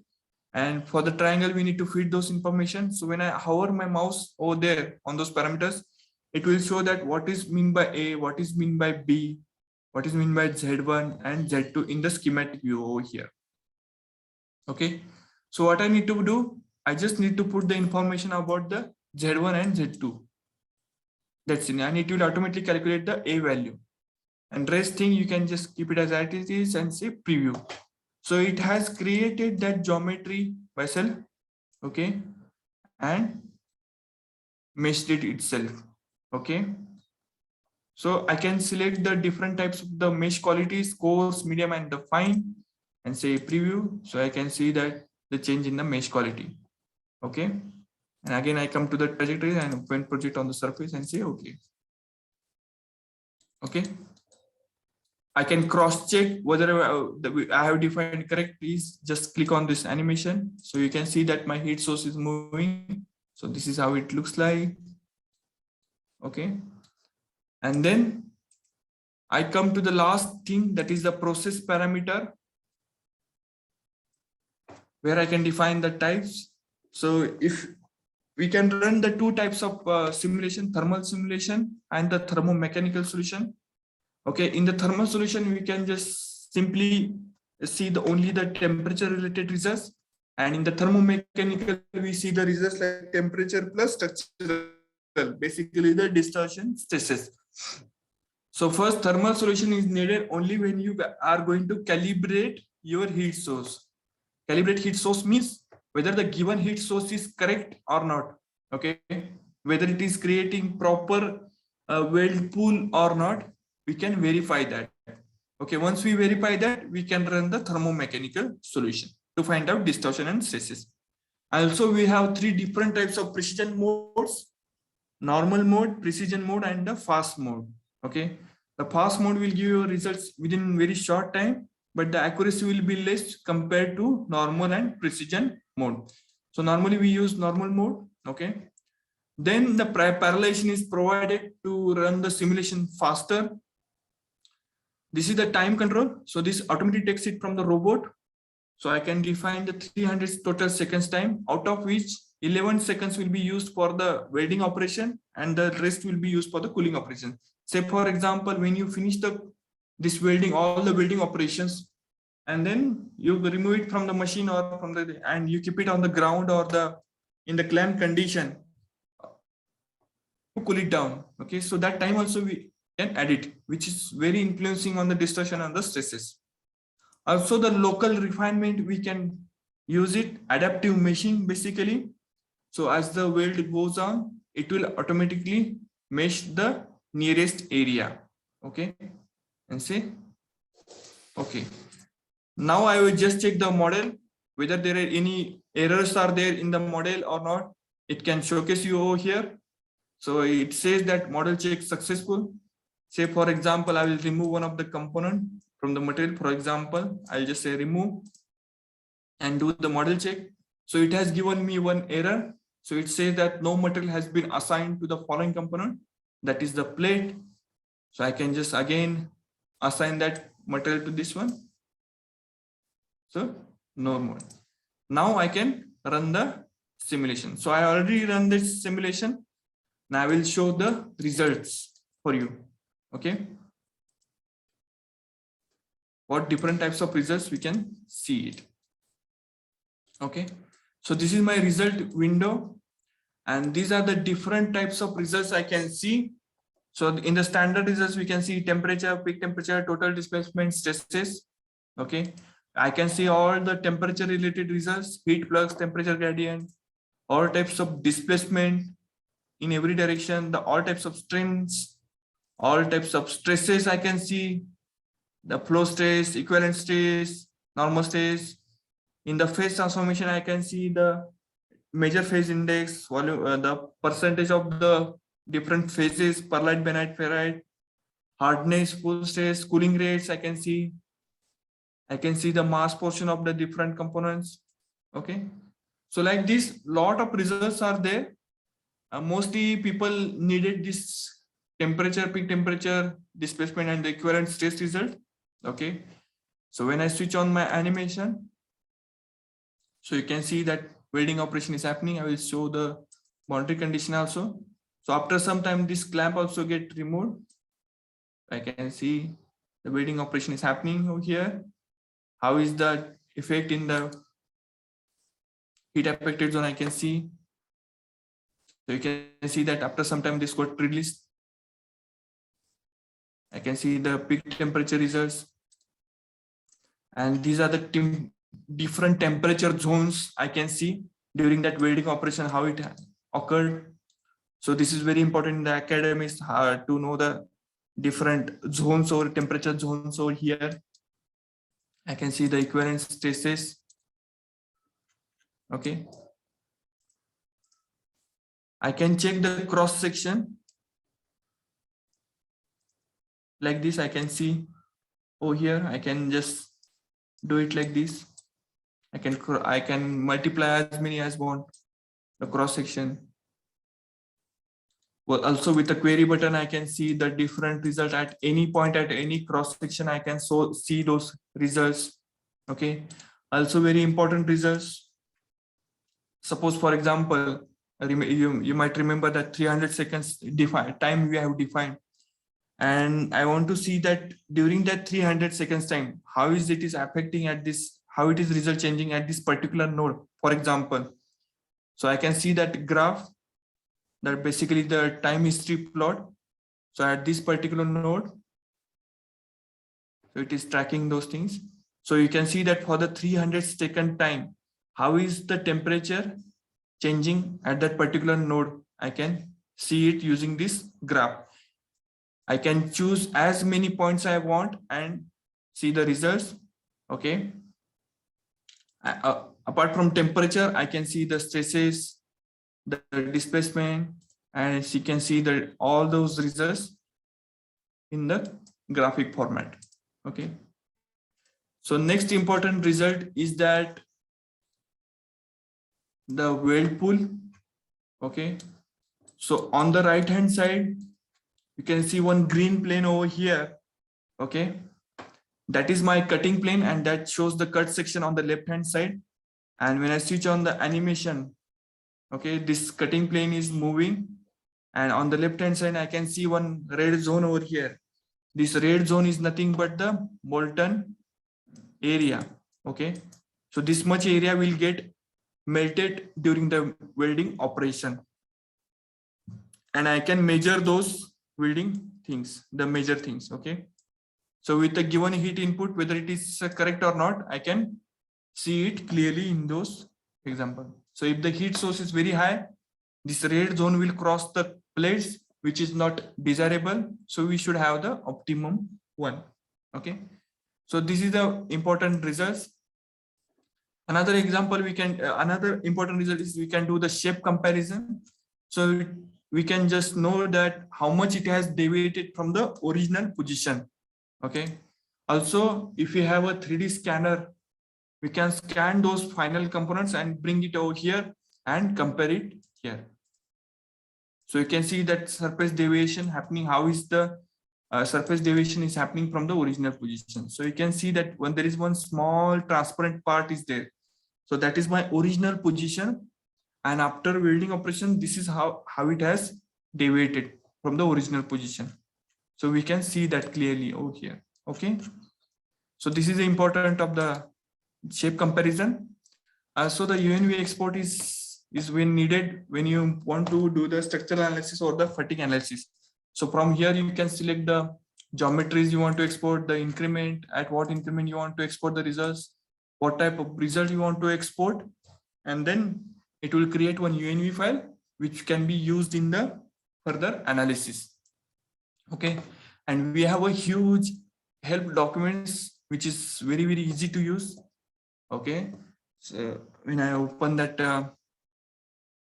demos and examples, we have a tutorials, okay, which has step-by-step procedure how to do the particular welding, that particular simulation.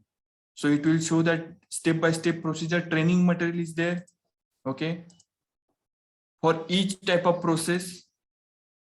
Okay, we have different examples for each process. For example, the robots, multi-layer welding, the circular plate, the wave on the plate. For laser welding, we have gear shaft welding, this solid shell, laser metal deposition, the brazing operation, the spot welding. Then we have, for the example, for the DED operation. Okay, so like this, we have a huge help documents and very easy to use software. Okay, so this is from my side. So please let me know if you have any questions. Okay, so yes. Okay, thank you very much, Mr. Sandip. Thank you. Now I would like to open a session for Q&A. So sekarang kita sudah selesai mendengarkan sesi presentasi dari Mr. Sandip. Bagi yang ingin bertanya, saya persilahkan.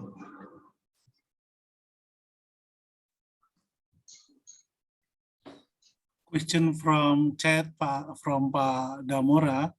Yes. Sandip, what the minimum computer specifications for the software, particularly Yes. the Simufact welding?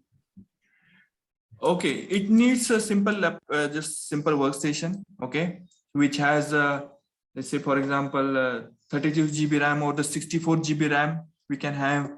And normally the lot of computers come up with the 8 cores, so we need that 8 cores. Okay, so only very simple hardware is needed for our software. So 8 cores and 64 GB RAM works really well. That's one.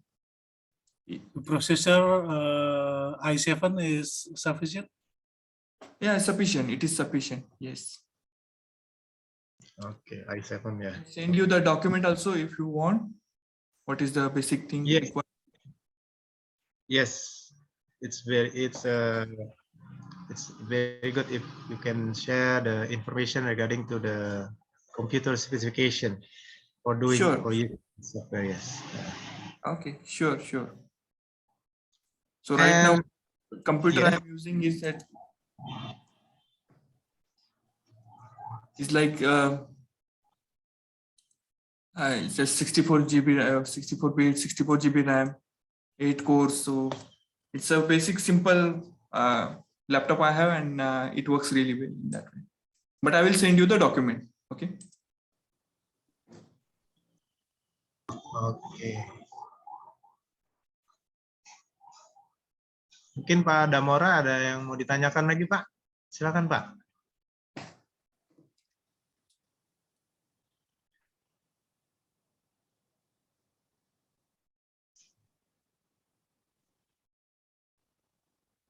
Oke. Question from Mr. Damora. Can Simufact boundary condition using UDF, user-defined function, for simulation that have unique boundary condition? Yes, we can define those unique boundary, user-defined functions. We can define it. Yes, definitely. Yes. Okay.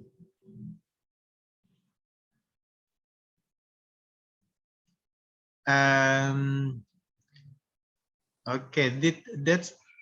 I think we have enough information regarding to the welding simulation. Yes. Okay. Is there any demo beside the welding that you can okay. share with us today?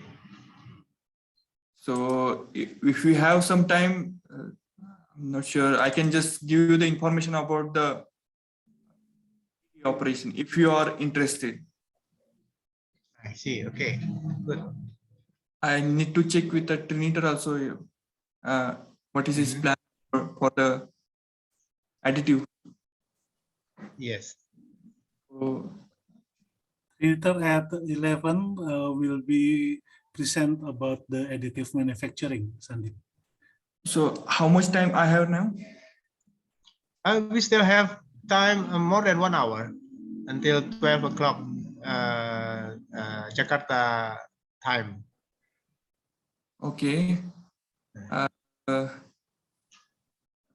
Okay, so I don't have that much material for that 1 hour, but I will cover this very interesting topic, which is more in the academics and the research institute and the right now the industry also.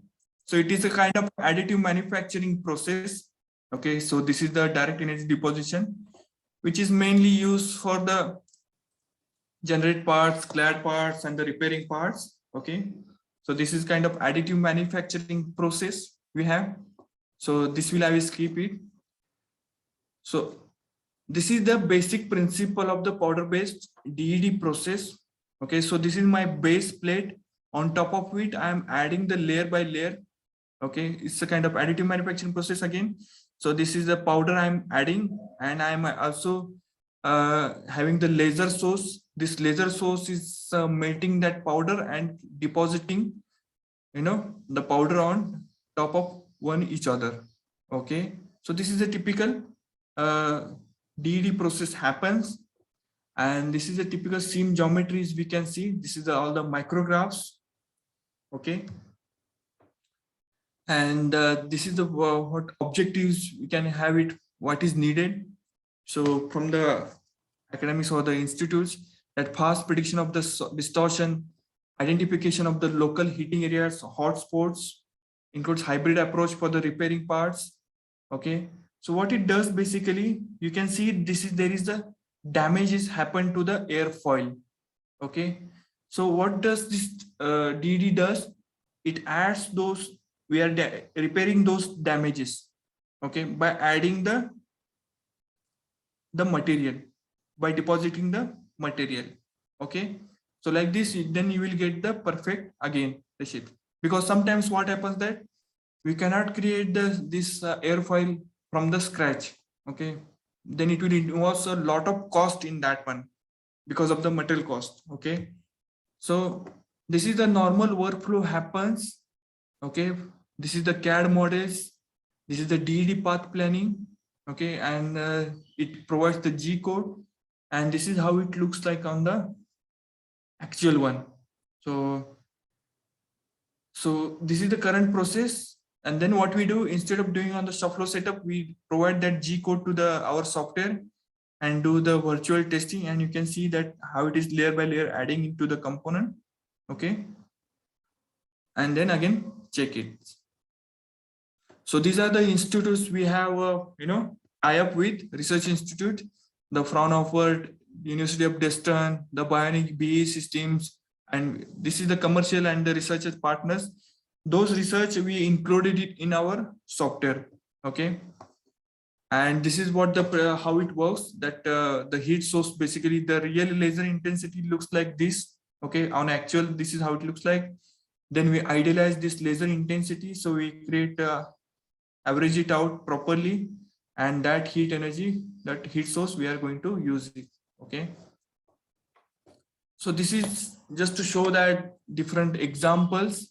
So this is the having the example for the validation of the heat source with the experimental one. So in the experimental one, you can see this micrograph over here. So this is shows that how much area has been melted. Okay. And in the simulation also, we can see that. And the graph showcases that the comparison of the shop floor result versus simulation result. So this thermo elements, nothing but, so we have a thermocouples to measure the temperature at different locations, and that measured, we can compare it over here. So you can see that very good correlation between simulation and the experimental one. So you can see over here, this is the example. Okay, the small plate and where the deposition is happening over here. And these are the different points where the temperatures will be get calculated. And there are different stages in that total process, like the DD operation, then the cooling operation. So at different stages, we can see the comparison, and we have the correct geometries. Also, the defects like the delamination or these things, we can predict it using the high stress or the plastic strain. Okay. And this is the temperature versus simulation comparison. So you can see the different peaks. So this showcases that during the welding operation, the temperature rises a lot. And then in the cooling, the temperature, comes down. Again, something like this happens. So this is the layer wise information. So first layer, second layer, third layer, fourth layer, fifth layer, like this, these things are there. So this is an example of the 30 layer, the metal deposition, and this is the comparison of simulation versus experimental. So this is a distortion comparison for that earlier study. So we can study that study on a thin part with a varying stiffness. So this is a convex side and concave side. So it has a varying thickness over here. Okay. And this is how it looks like on the actual one. So DD is a part of the additive manufacturing process only. And these are again the simulation and the experimental result comparison, and that standard deviation, we can see it over here. So the blue one is with the simulation, the black one is the experimental result. So this result is done by the Fraunhofer Institute. Okay. And also you can see that the stress deformation happening after wire cutting operation. So we can do that, and this is how it looks like before EDM, the wire cutting process, and this is how it looks like after the EDM process. So we can see the different results at different stages. And this is how it looks like with the scan geometry. So this is the simulation method. So we provide the CAD format as was shown in the demo, and we got the distortion values. And this is how the actual one. So we printed the part, then with the help of 3D scanner, we scan those components and get the CAD geometry out of it. And we are comparing the simulation versus that shop floor result. Okay, we can do that same comparison. Also different material types we can use, that powder, cold wire, the hot wire. Okay, different things we can use. And this is the turbine blade. We can see that layer by layer addition is there. So there is 30 layers are there, and we can see the distortion results. So we can see that here it is a 0.7 temperature deformation distance. We can see it over here. So currently we have implemented a lot in that one. So currently we import the G code, or the manually we can define it. And these are the yellows you see are nothing but the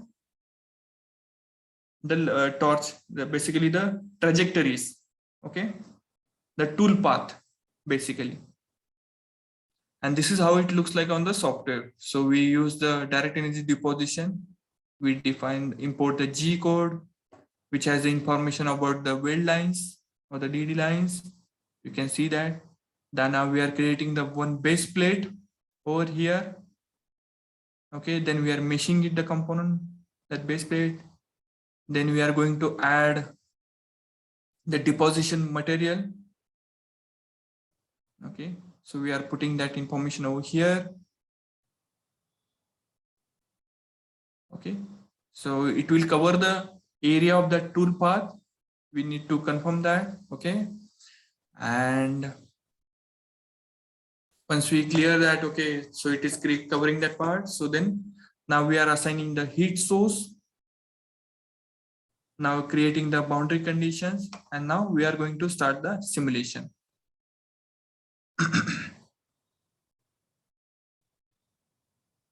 Okay, so now you can see that this much thickness will be the layer deposition will happen. Now we are running the simulation, start analysis. Now you can see the results. So like this, it is layer by layer addition. So over here you can see clearly. So you can see this temperature results in the animation over this one. And these are different G codes. We are going to implement the different sections. Okay. And this is for the circular parts. You can see this is the actual one, the substrate here. And this animation showcaser, we can on the circular tube also we can do that this thing. Also we can see for that example how it is changing the shape also, and it is depositing layer by layer.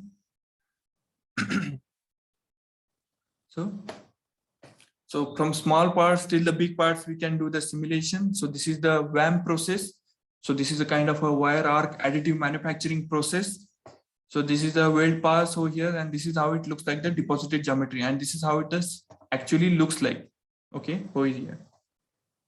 So there are some 63 layers are there and there are 530 meters weld line is there. So almost a half a kilometer we have. And so this is the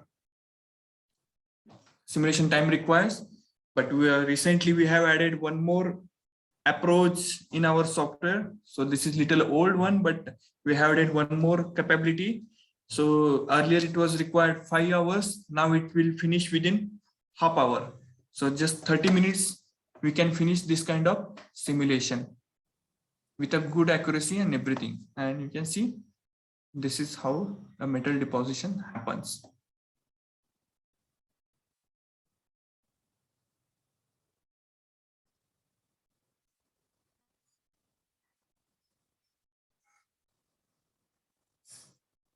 Okay, so this is the last slide of that one, and so that's it. DED side. Okay, so this is a additive manufacturing, but comes under welding operation, and which is for the academics, it is very it is now getting famous in that. So that's it from my side today. So I believe I will still have some half an hour, right? Yes, sure. 30 minutes. So I can see that we can take a break of 30 minutes, and then my colleague will start on the additive manufacturing process. Okay. Very interesting information. By the way, do you have also any case study in fluid dynamic simulation, for example? In what areas? Aerodynamic, fluid dynamic, for example. Kita arrange berikutnya Pak, karena Pak Sandeep spesialis in the welding. In welding ya. Oh, oke. Ya. Fine. Jadi dari tadi Pak Damora, nanti saya arrange untuk yang CFD dan akustik. Lalu untuk topik lain kita arrange juga dengan spesifik spesialisnya, Pak. Boleh Pak. Wah, senang sekali. Baik, silakan. Baik, berikutnya barangkali Trinitor, Pak, sekarang udah siap untuk introduksi tentang additive manufacturing. Iya. Silakan, Pak.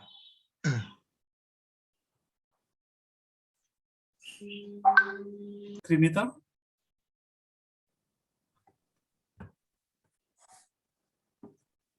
Sambil menunggu Trinitor, saya ingin tambahkan, silakan untuk seluruh sivitas akademika UPNVJ bila ada nanti pertanyaan ataupun inquiry, barangkali silakan sampaikan ke Pak Armansyah, nanti Pak Armansyah komunikasi dengan kami di MTrust Indonesia. Iya, siap. Baik. Terima kasih Siapapun. sebelumnya. Ya, silakan, Pak. Baik, Pak Damora, barangkali kapan kira-kira kita setting session khusus untuk CFD dan akustik, Pak? Kira-kira nanti saya propose ke MSC-nya. Kalau di Jumat depan gimana Pak, bisa di hari-hari Jumat minggu depan? Baik, Jumat itu sebelum Jumatan atau setelah Jumat? Pagi? Pagi aja ya hari. Siang? Pagi, jam seperti jam sekarang, jam 9. Baik. Nanti saya sampaikan ke MSC-nya. Jadi akan ada sesi lanjutan ya Pak untuk CFD dan akustik di minggu depan, insya Allah hari Jumat pagi ya Pak ya. Allah.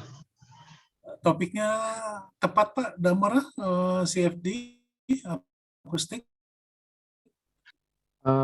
Ada yang lain maksud saya, kalau concern dari Pak Damara. Yang akustik juga menarik karena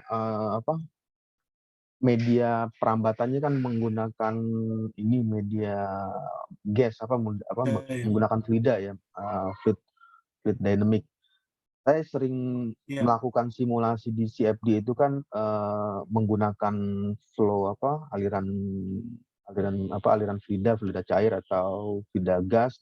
Tapi kalau di bagian yang akustik ini saya belum begitu banyak mengeksplor dari berbagai macam software ya. Memang kalau di UPN itu kita sudah punya salah satu software ANSYS Fluent, juga bisa digunakan untuk simulasi CFD.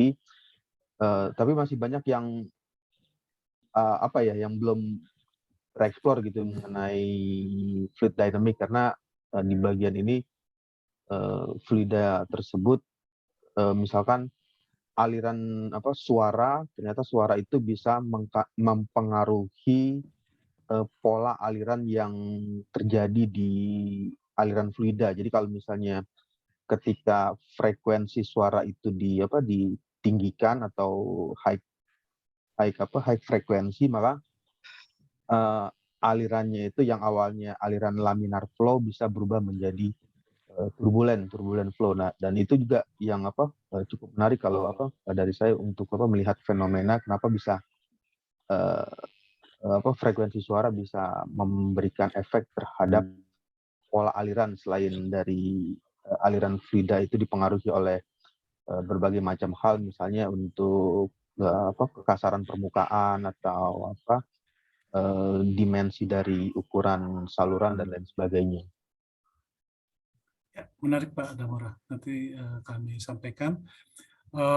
Bila untuk welding ini modul kami namakan Simufact, nanti untuk CFD dan akustik itu akan modul kami itu bernama Cradle dan Uptrend.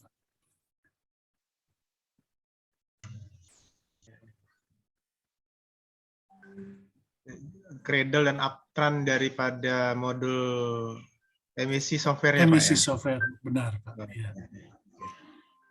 Nah, ini juga ada pertanyaan di chat tentang gelombang elektromagnetik. Jadi kita range session berikutnya lagi Pak Armansyah tentang tadi pertanyaan Pak Armansyah magnetik dan termasuk juga elektromagnetik ini ya Pak. Elektromagnetik, iya. Salah satu menarik juga Pak buat kita, khususnya di Departemen Elektronik, ya, elektro dan elektronik. Baik, baik. Silakan Pak Armansyah, Trinitor sudah ready saya kira. Yeah. So electromagnetic, we can address through Mark. Mark has electromagnetic, piezoelectric, MEMS, so those kind of analysis simulation types. So maybe Park Didi can send you details about that. Hello. Yeah, Trini. Yeah. So electromagnetic and those things you can send them later, Park, because it's in the Mark, piezoelectric, MEMS, electromagnetic, electrokinetic, all those things are there. Yeah. Later I will communicate with Pak Armansyah to prepare these topics. Yeah, okay. And also CFD and acoustic also we can arrange a separate meeting. Yeah. Just give me a minute. Let me share my screen. Yeah, sure. Please.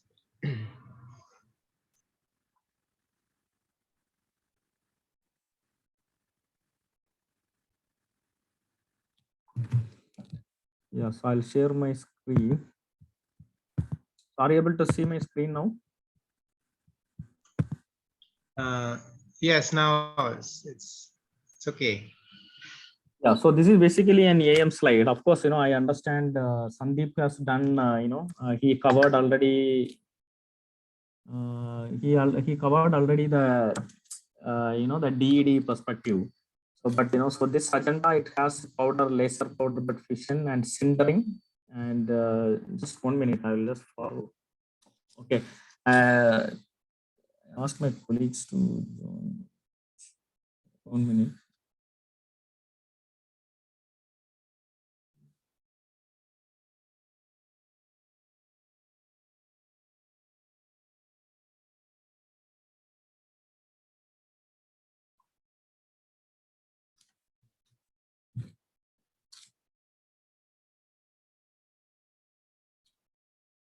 Yeah, so sintering, and sintering is basically binder jetting, and the DED is another welding technology, but we use it in additive, and then machining, and then plastics, polymer, and topology optimization.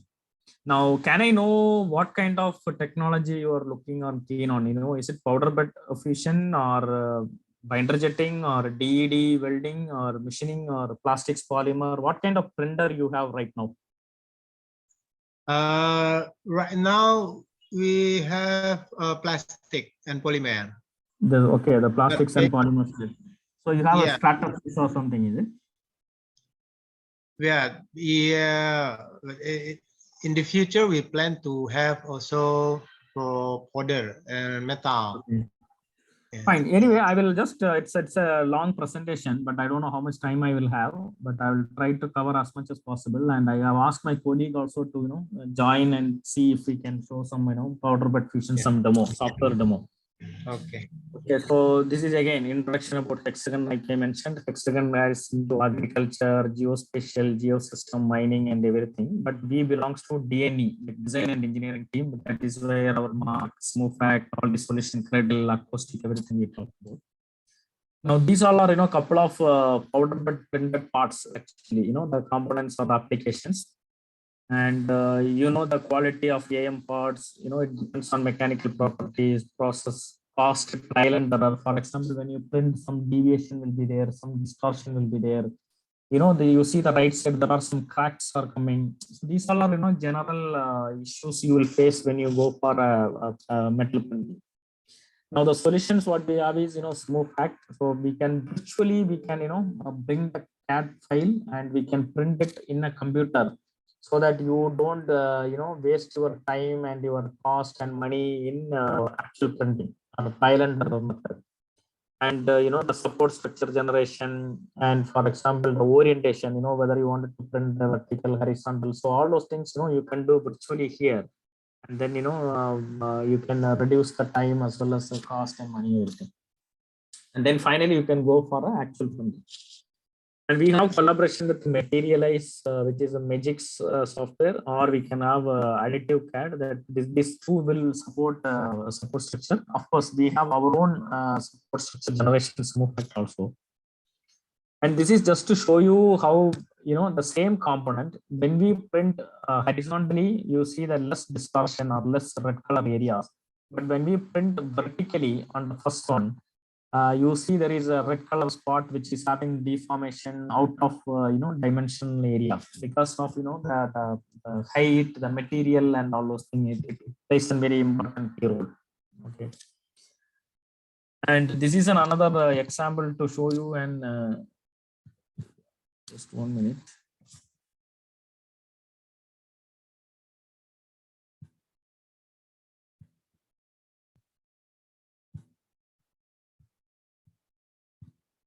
Okay, so this is actually just to show you about the recoated collision risk. You see the red color. See, normally in the printer, what will happen is when you may print like 5 hour, 8 hour, 10 hour, or maybe 2 days. But after some 15 hour, there will be a crash or there will be some failure, and then you need to change the parameter and reprint again. That is waste of time, right? So these kind of situation we will able to find in software itself. And you see the left side, there is a crack is happening, and the right side, the same thing we predicted using simulation.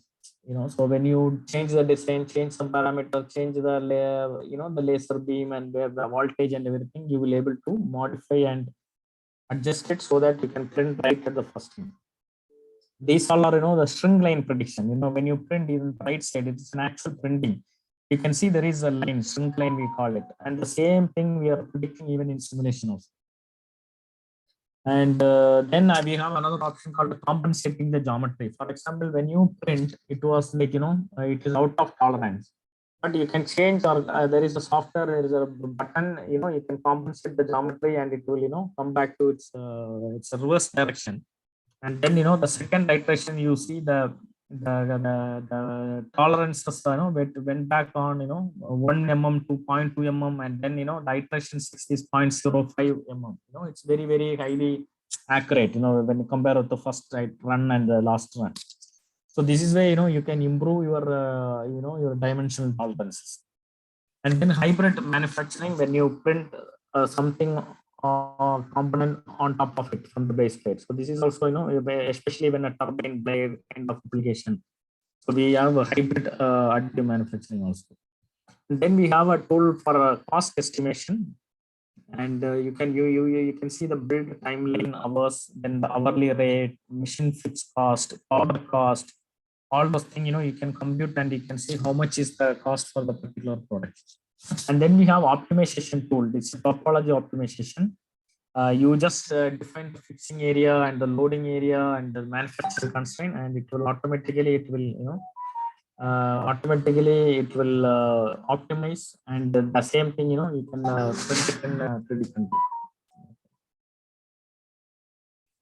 And this is a couple of example. This is one variable of the same concept. This is another. This is again another.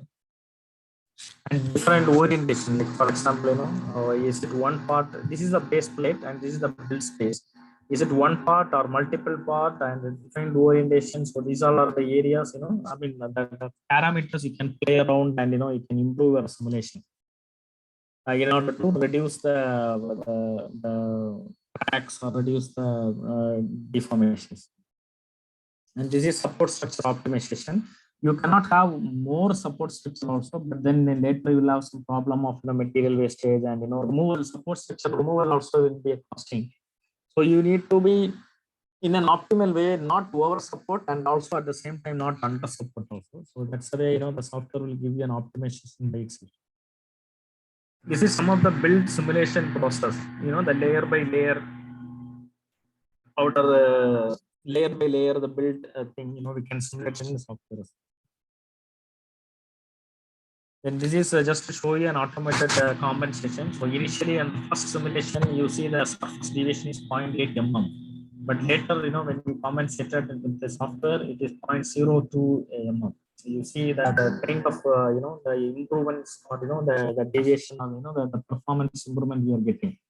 And now when the after once you're okay, then we can send this one back to the printer, print right at the first time. So you won't waste 3-4 trials and errors and those. And this is just to check on the cost base commercial evaluation. So how much it will you will get an estimation calculation per part, how much will be cost.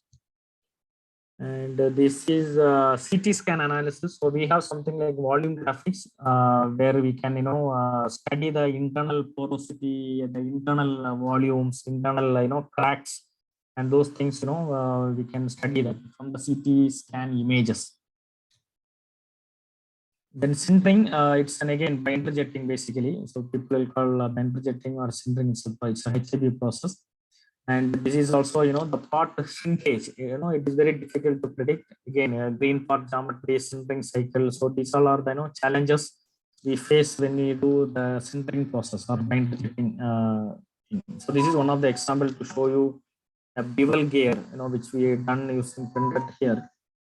And this is just to show you that. And then, yeah, this is just a result overview of grain size. Basically, in terms of micron level, the grain size predictions and also the density, because the sintering the density is one of the important challenge. So the density prediction also we will able to capture using the software output.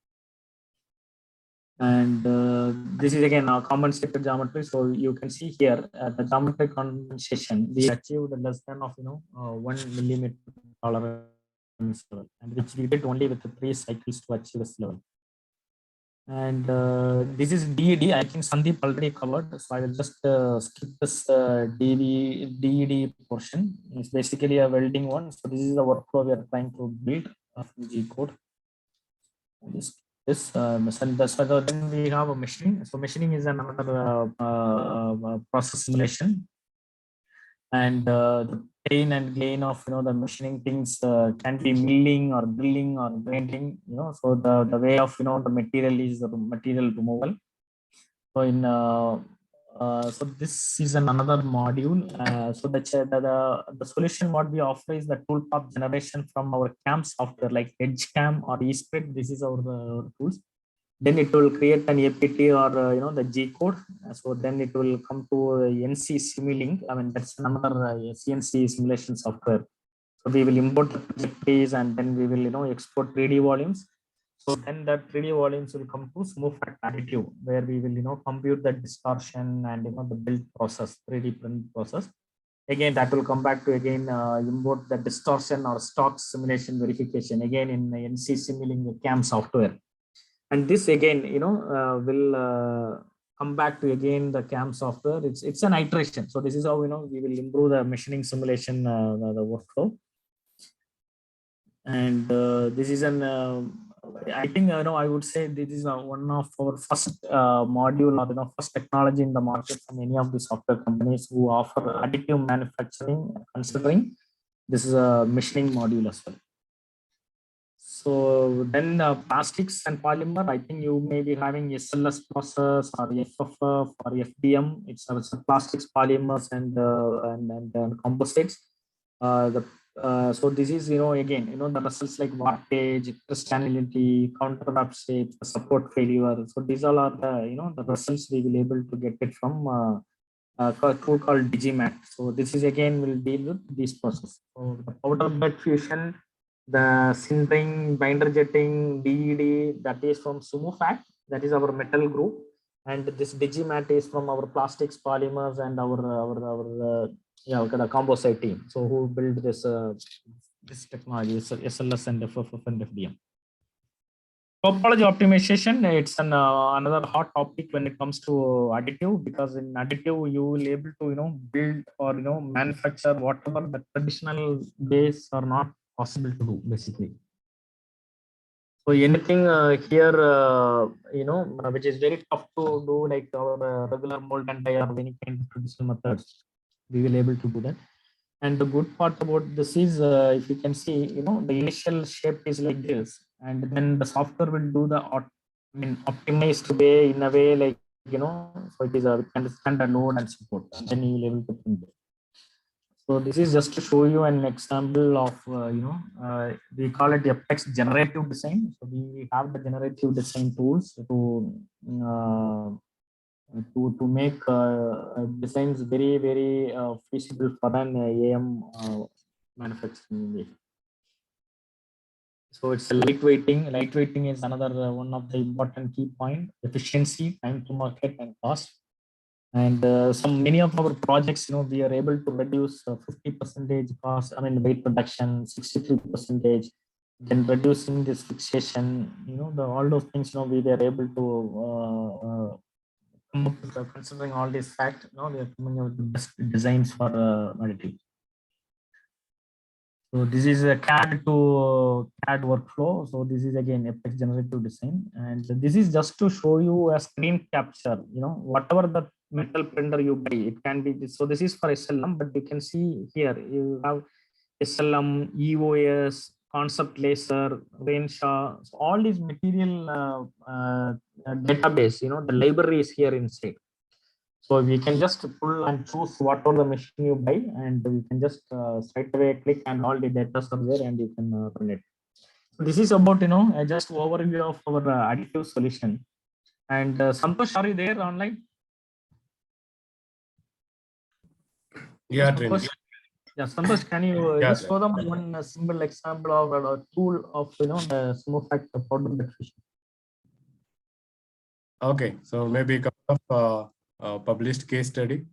Yeah, maybe our one case study or something you can show. Yeah, but okay, done. I do that. Any question, by the way, Professor?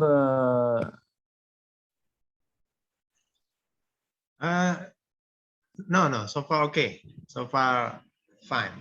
Thank Okay, you. Okay. Any question, Dr. Damora?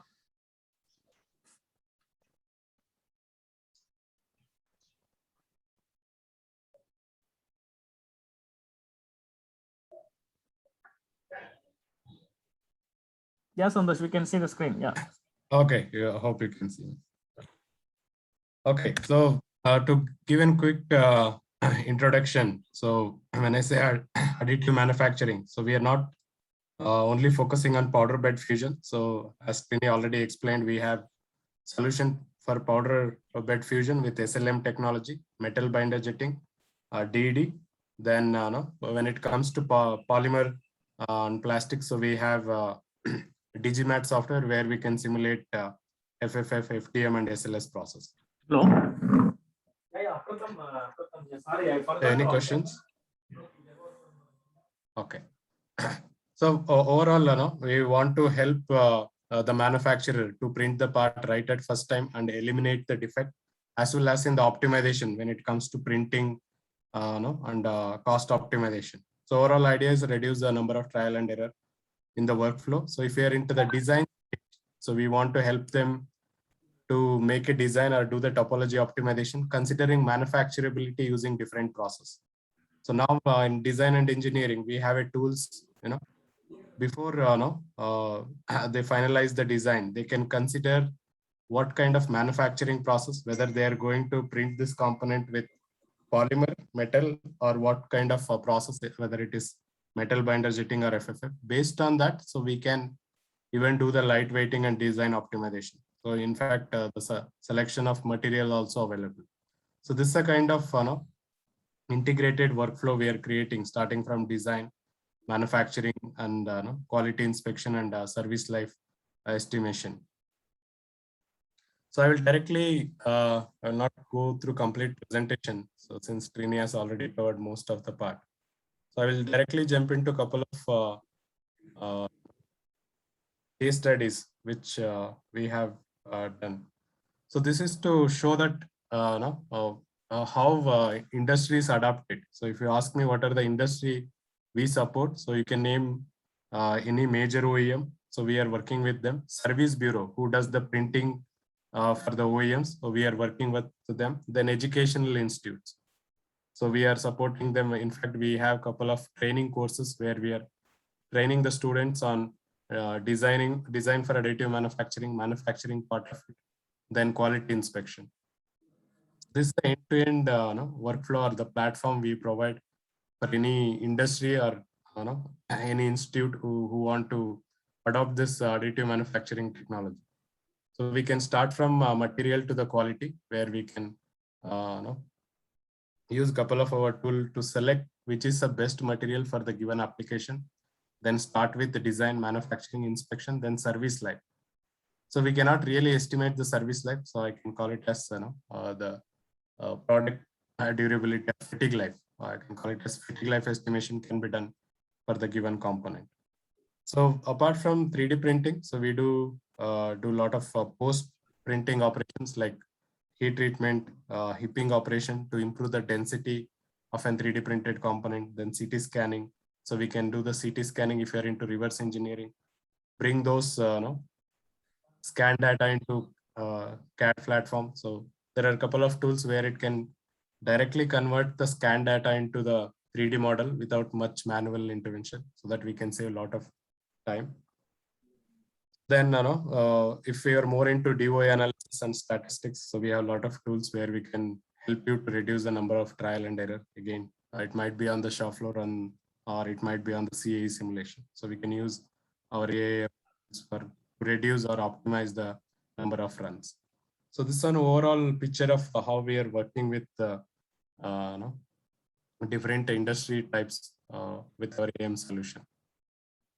So I will skip this slide.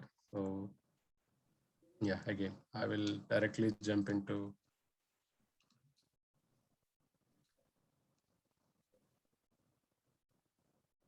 So these are the couple of case studies. So one, we have worked with one of the car maker where we wanted to lightweight. So this is one of the major requirement when it comes to automotive. So they want to do the lightweighting. So this is with the medical healthcare. So recently we have published a case study with replacing a hip socket with a 3D printed implant. So that is quite booming, I can call it as. So we see a lot of 3D printed implants in the healthcare. So where we worked starting from designing an implant, printing of it, then certification, then putting it into the patient. So then lightweighting and optimization, and these are the case study published by Safran and Green Team. There are a lot of case study on using in automotive and aerospace. So this was from Safran. They use their own material. With that, they are able to predict the failure. So I'll quickly run through. So this is one example of how do we I'll send the video. Yeah, right.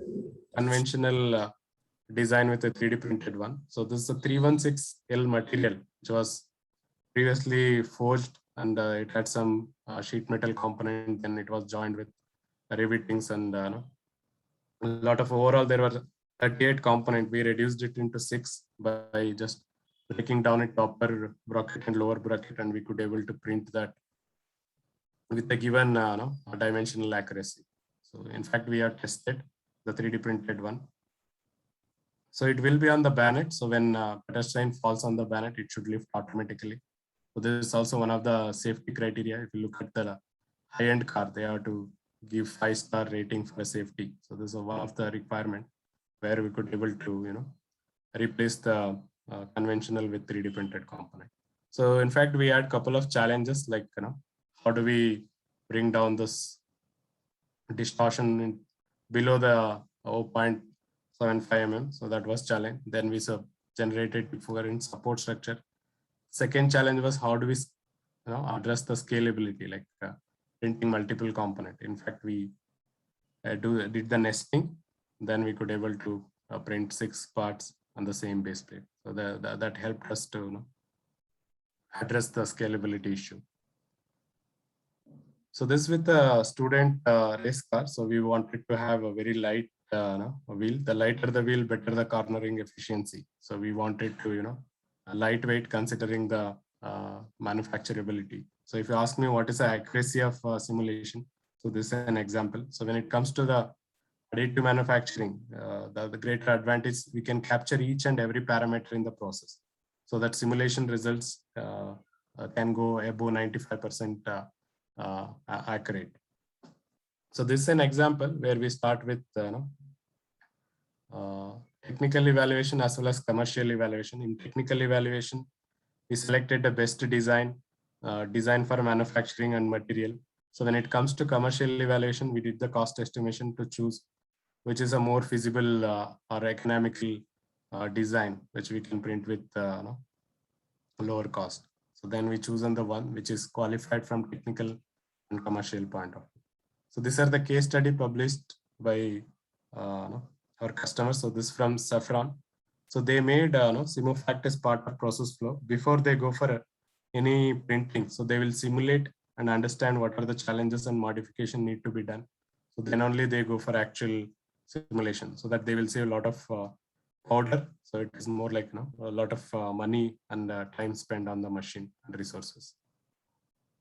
This with BAE system.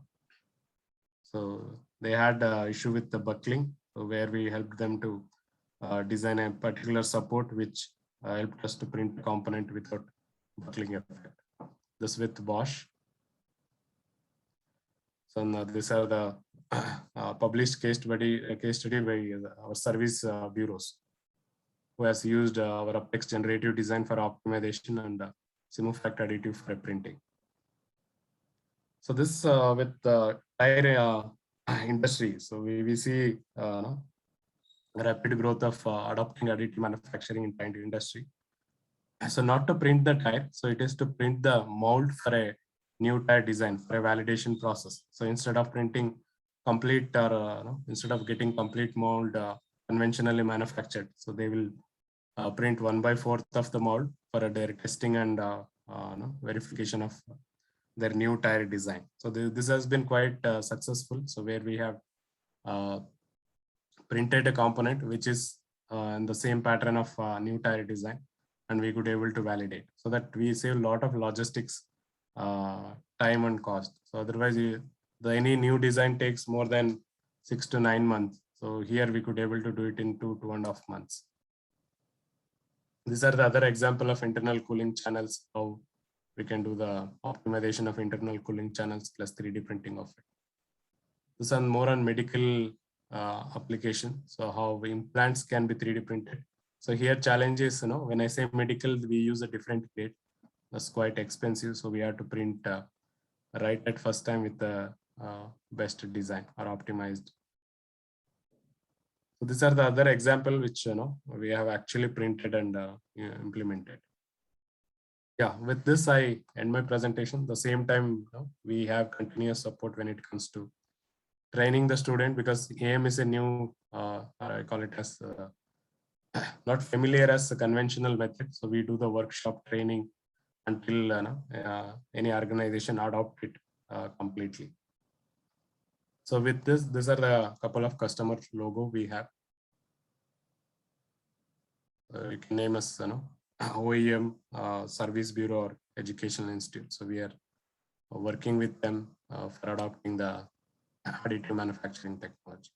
At the same time, we publish a lot of e-learning, white paper and case studies to help or to learn more on the latest technology in the market. Okay, so with this, I end my presentation. And any questions?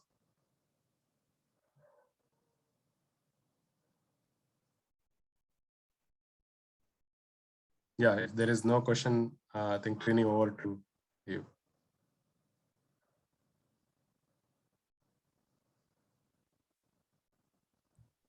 Yeah, thank you, Santosh. So do we have some time, extra time, or?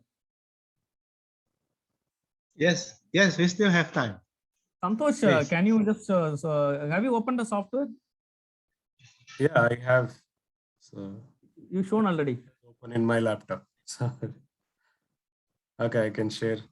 Yeah, just a symbol. I mean, the interface, you can show them a demo. Maybe okay. 10 more minutes.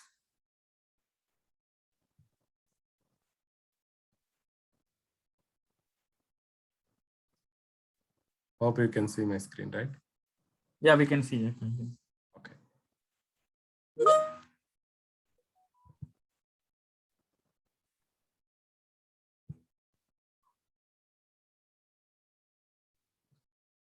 Okay, so this Additive GUI.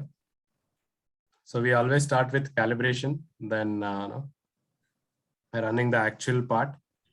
Then we go for a optimization. So where software can tell you which is the best support structure. Then we go for a distortion compensation. I will quickly show you what is the advantage of distortion compensation.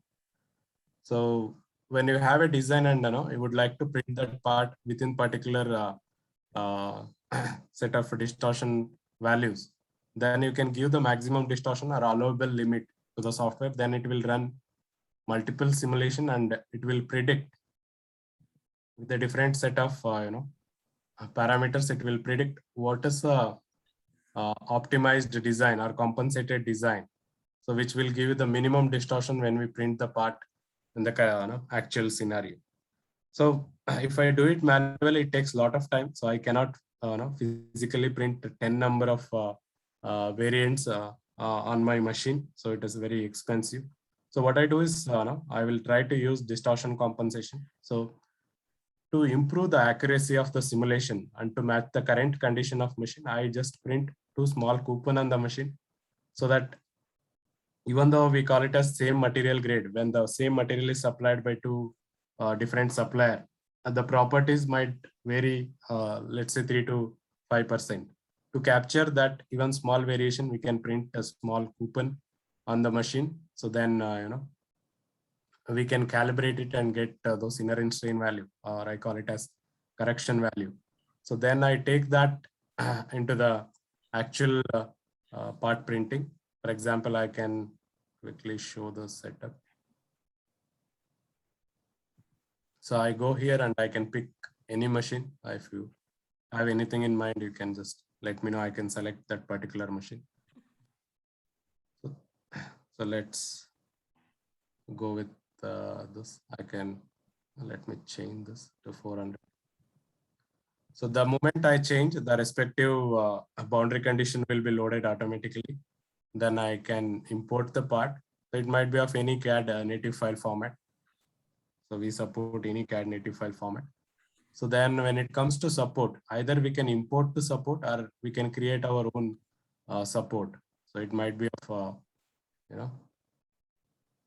materialized magics, or it might be of Simufact support. So you can create within the GUI, within the Simufact GUI, no need of any additional a license for this. If you're already using materialize, so we have option where you can create basic line, block and point support, or if you want to use CAD additive support, you can use CAD additive support, which is of contour.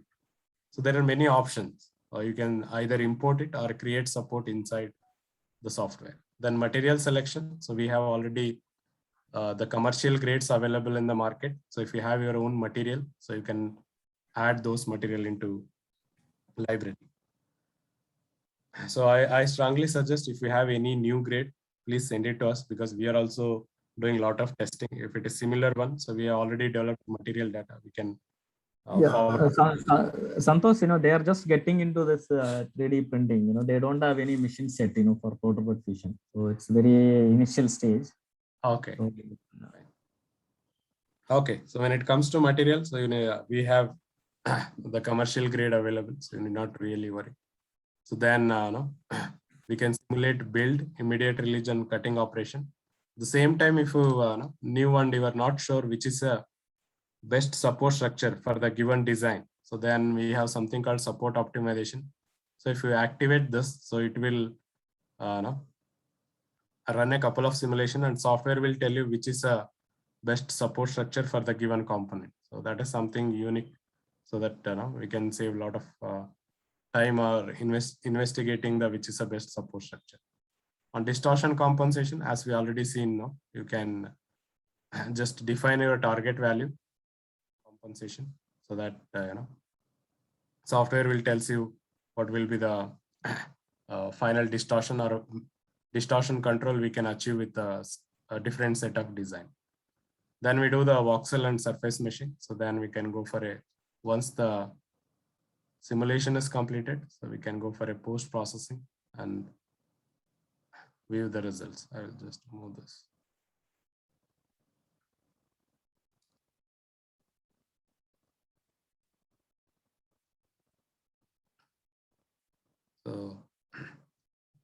This is how we can view the result layer by layer, like how the part is getting printed inside the machine.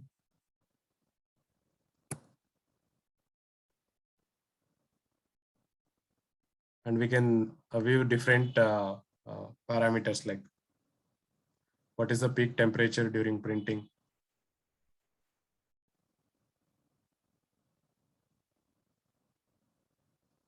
Then you can look at stresses developed, how the stresses are getting developed at fixed corners inside the part. Then you can look at if there is any manufacturing risk like recoater collision, if there is a part failure, delamination. Then you can look at relative density in the component, the other heat flux related information, then displacement in each direction, strain, stress. So you can look at all variables which is influencing my part quality. I will just go to the last step. So this is actual printed one. So for example, you have already printed one component and you want to compare this with the original CAD. So we can do the superimposing or shape comparison. In fact, if you have a scanned component and you want to compare with the scanned component plus simulation, so you can import that as a reference geometry, and you can do the shape comparison using a best fit method, so that you will clearly understand what is my initial design and how much it is deviating and which are the location, so that if you want to give further machining allowances on the 3D printed component, you can design those machining allowances over here. So then these results can be exported if you want to do durability analysis or fatigue life analysis. So you can export these results in even file format or any file format which is readable in Nastron, CE, fatigue or any computation tools. You can take this geometry along with the residual stress, so that you will have the more realistic life estimation of an component. So this is a quick overview. So any question on the tool? Okay. Yeah, thank you, Okay. Santosh. Okay, thanks. Thank you very much for all presentation. We still have around 15 minutes till the end, but generally I can see that MEC software or even Simufact can do any simulation in engineering, such as in manufacturing and additive manufacturing, welding, and so on. Perhaps in the next time, we can try to set any discussion in fluid dynamic and acoustic for the next week, inshallah. And perhaps also if we have any question from our side, I will try to connect with Mr. Didi, yeah, in as an empress in Indonesia, and also if it's fine, also we can try to connect with you in MEC software in Singapore. Yeah. Sure, Pak. So feel free to, I will drop my email address here. You can, Yes. Okay. Thank you very or much. you can drop any technical question or Yeah.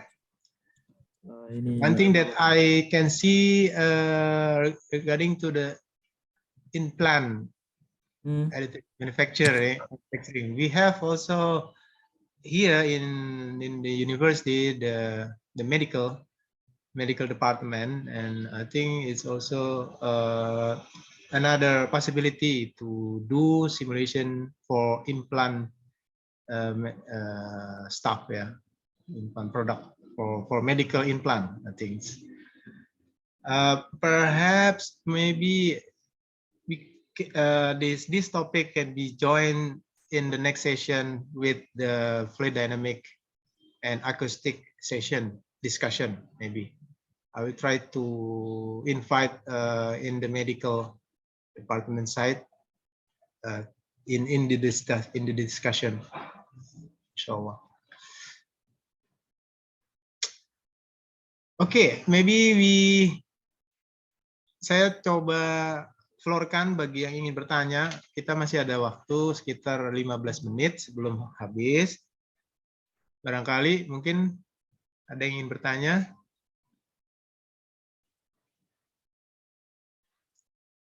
Atau dari mahasiswa nih, ada banyak juga mahasiswa yang ikut hadir di sini.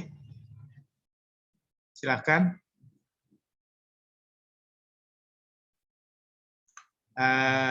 Atau mungkin saya boleh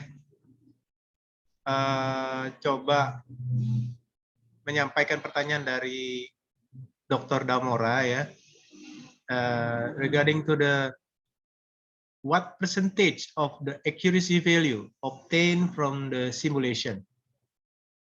Maybe Mr. Inigo. Yeah, so simulation, normally, you cannot predict 100% accurate. But that is very difficult because it's all numerical methods, calculation, matrix inversion, and some round of numerical values learned.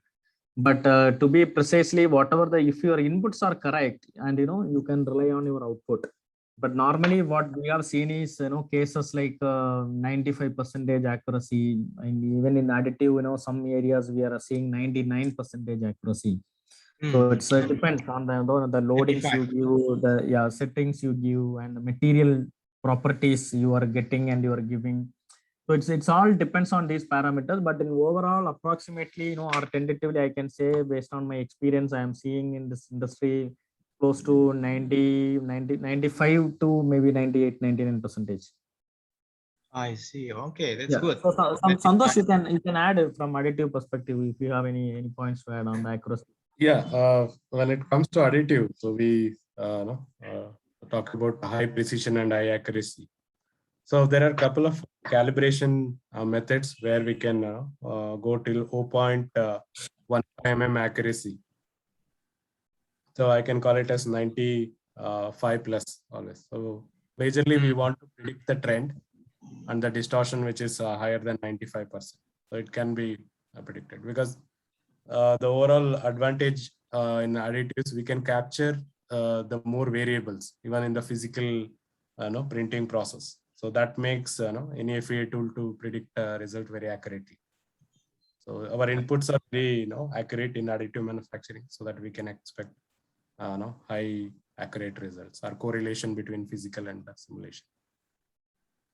I see. Okay. We have a couple of case studies on medical. Good that you bring that topic. So in fact, we did 2 implant printing, which is critical, like complete hip socket replacement and joint replacement implant. I think that will be interesting for the further discussion, maybe in the next session. Yes, sure. Very interesting. Okay. Any question? Ada yang ingin ditanyakan? Kita masih ada waktu sekitar 10 menit. Maybe regarding to the support of the MP software and Simufact, if they find that we need this software, most probably we need also supporting from your side, especially to guide us or to connect us with the industry, not also in Indonesia, but all over the world, so that we can develop our performance to use this software. Is it possible also to connect us with them in any project or something else? Yeah, so Pak Didi, do you think we see any our customers we can get some project or some collaboration, or what is your thinking on this? Yes, The first is MTRES and MSc will support UP and VJ to get the maybe as a trainer level of the software.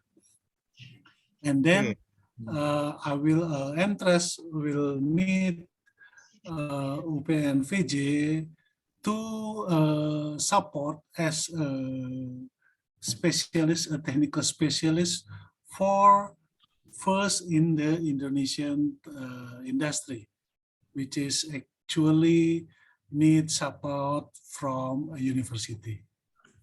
That's my proposal, Pak Armasa. Yeah. Okay. See, one more thing. I mean, maybe in Indonesia, but in Malaysia and in Philippines and in some places. So what we done is, we proposed a Center of Excellence package. So that means, we will sign up an MOU, or we can sign some MOU with your university as an industry collaboration. And there will be some, press release, and, we can publish it in our website and, in the local newspaper. So for that, it need a couple of solutions from MSc, and, the kind of, the offering, or, I work with Pak Didi on the proposal. And it is called the Center of Excellence package. So that, in Indonesia, so your university or your division, your mechanical will become a Center of Excellence for industry collaboration with MSc. So wherein, we can keep our logo there, our MSc thing. And yearly once or semester wise, you can conduct a workshop, and we will give you additional licenses for workshop, and we will give you a trainer or a speaker from MSc industry along with your own faculties. So we can plan some 2-3 days or 5 days of industrial training. So these all are, couple of engagements, we can work in that line. So if you are keen on, the Center of Excellence package, I mean, so you let us know. So we can explore that option as well. So that everything in MSc solutions will be the resource, the tool, the software, and infrastructure will be there. And your medical team can come and use this technology. Your civil engineering can use, the fluid dynamics guys can use, aerospace guys can use, automotive, and your mechanical, of course. So that one thing, maybe we can think of it, so that, that will differentiate your university in Indonesia, the first one to be a center of excellence in the country. Right. Thank you very much for the initiative, Mr. Inigo. I will bring this idea and initiative to our discussion in internal discussion in our side. It's very interesting if we can do collaboration, different industries and companies, also Indonesia. But I believe in Indonesia also there are a lot of problems that we have to solve in terms of engineering side. Therefore, we as an academic, we need this collaboration or supporting from the software to be to become as an partners, not also between academic, but also in the industry and all over the world also. Okay. Yes. So I can just maybe I can just show you once, just 1 minute. Yes, sure, please. Just one minute, because anyway we have 5 minutes. I'll just show you. Okay, no problem. Yeah.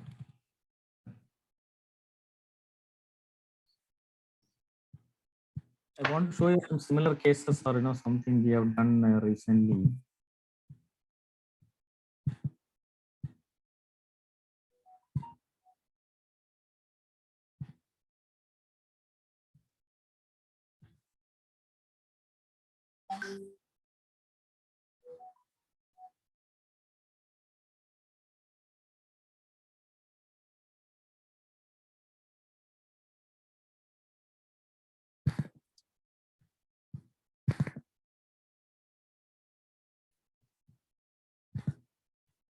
I was sharing my screen. Are you able to see my screen?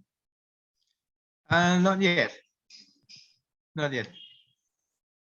Yes.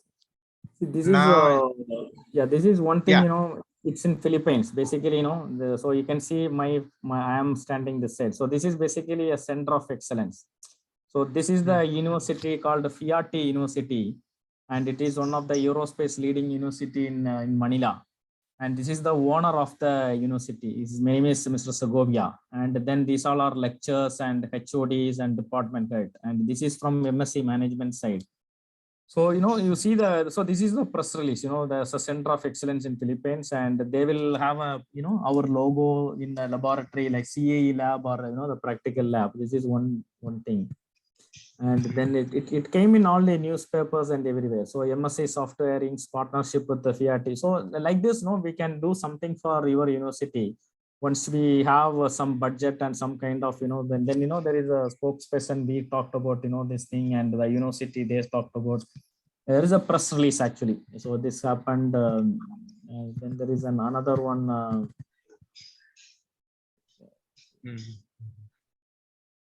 So like this, you know, so we have done similar things to even in Malaysia also. I'm just trying to find out the Malaysian university names. Just recently we have done university. Yeah, just give me a minute. Let me find the Malaysian university one. That also we have recently did some partnership with them. Okay. Okay.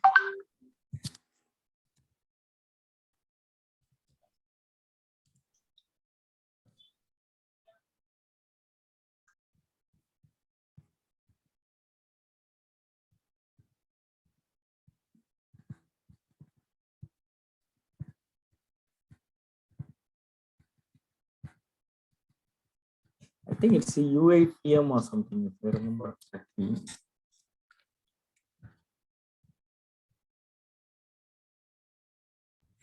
Later by email, we can forward to Pak Armansyah and Pak Damora Trini. Yeah, yes. Yeah, Trini, is that UITM who presented Yeah. paper in the conference? You have something to show them? You say UITM, right?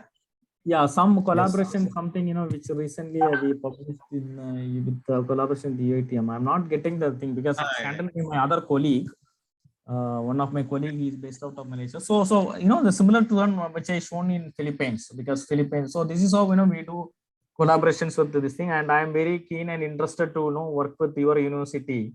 Something like a center of excellence like this, you know, not just buying one or two software and license and, you know, which, you know, any universities will have. Okay, maybe one or two license of this package, that package. But something like a partnership or something like, you know, the center of excellence will, you know, differentiate or, you know, will show a uniqueness of your university as well as our MSc. So let's see if possible for that. Otherwise, you know, even I will be happy, even at least let's start, maybe begin with the Simufact first, and then, you know, one by one software technology to your university, and later we can think of it. Or if you have, you know, your management also very clean and very visionary, and, you know, trying to focus this area, and we can also, you know, do something like this. Okay. Thank you very much. Thank you. Thank you very much. Oke. Saya rasa itu ya, Pak Didi ya. Mungkin kita akan diskusikan kembali nanti di sesi selanjutnya. Karena waktu sudah selesai, jadi mungkin sampai sini saja sesi kita hari ini dalam webinar hari ini tentang simulations, MSc software dan Simufact. Insya Allah mudah-mudahan ini bisa bermanfaat buat kita semua dan bisa kita diskusikan kembali ke topik-topik selanjutnya, insya Allah. Baik, Pak Damura, saya rasa kita akhiri ya, Pak. Iya, Pak. Close aja, Pak, di closing. Nanti kita diskusi kembali, Pak. Baik, kalau begitu saya mohon diri. Thank you very much for Mr. Sandip, Mr. Trinitor, and Mr. Santos for the presentation. And juga for Mr. Didi and the M-Trace company.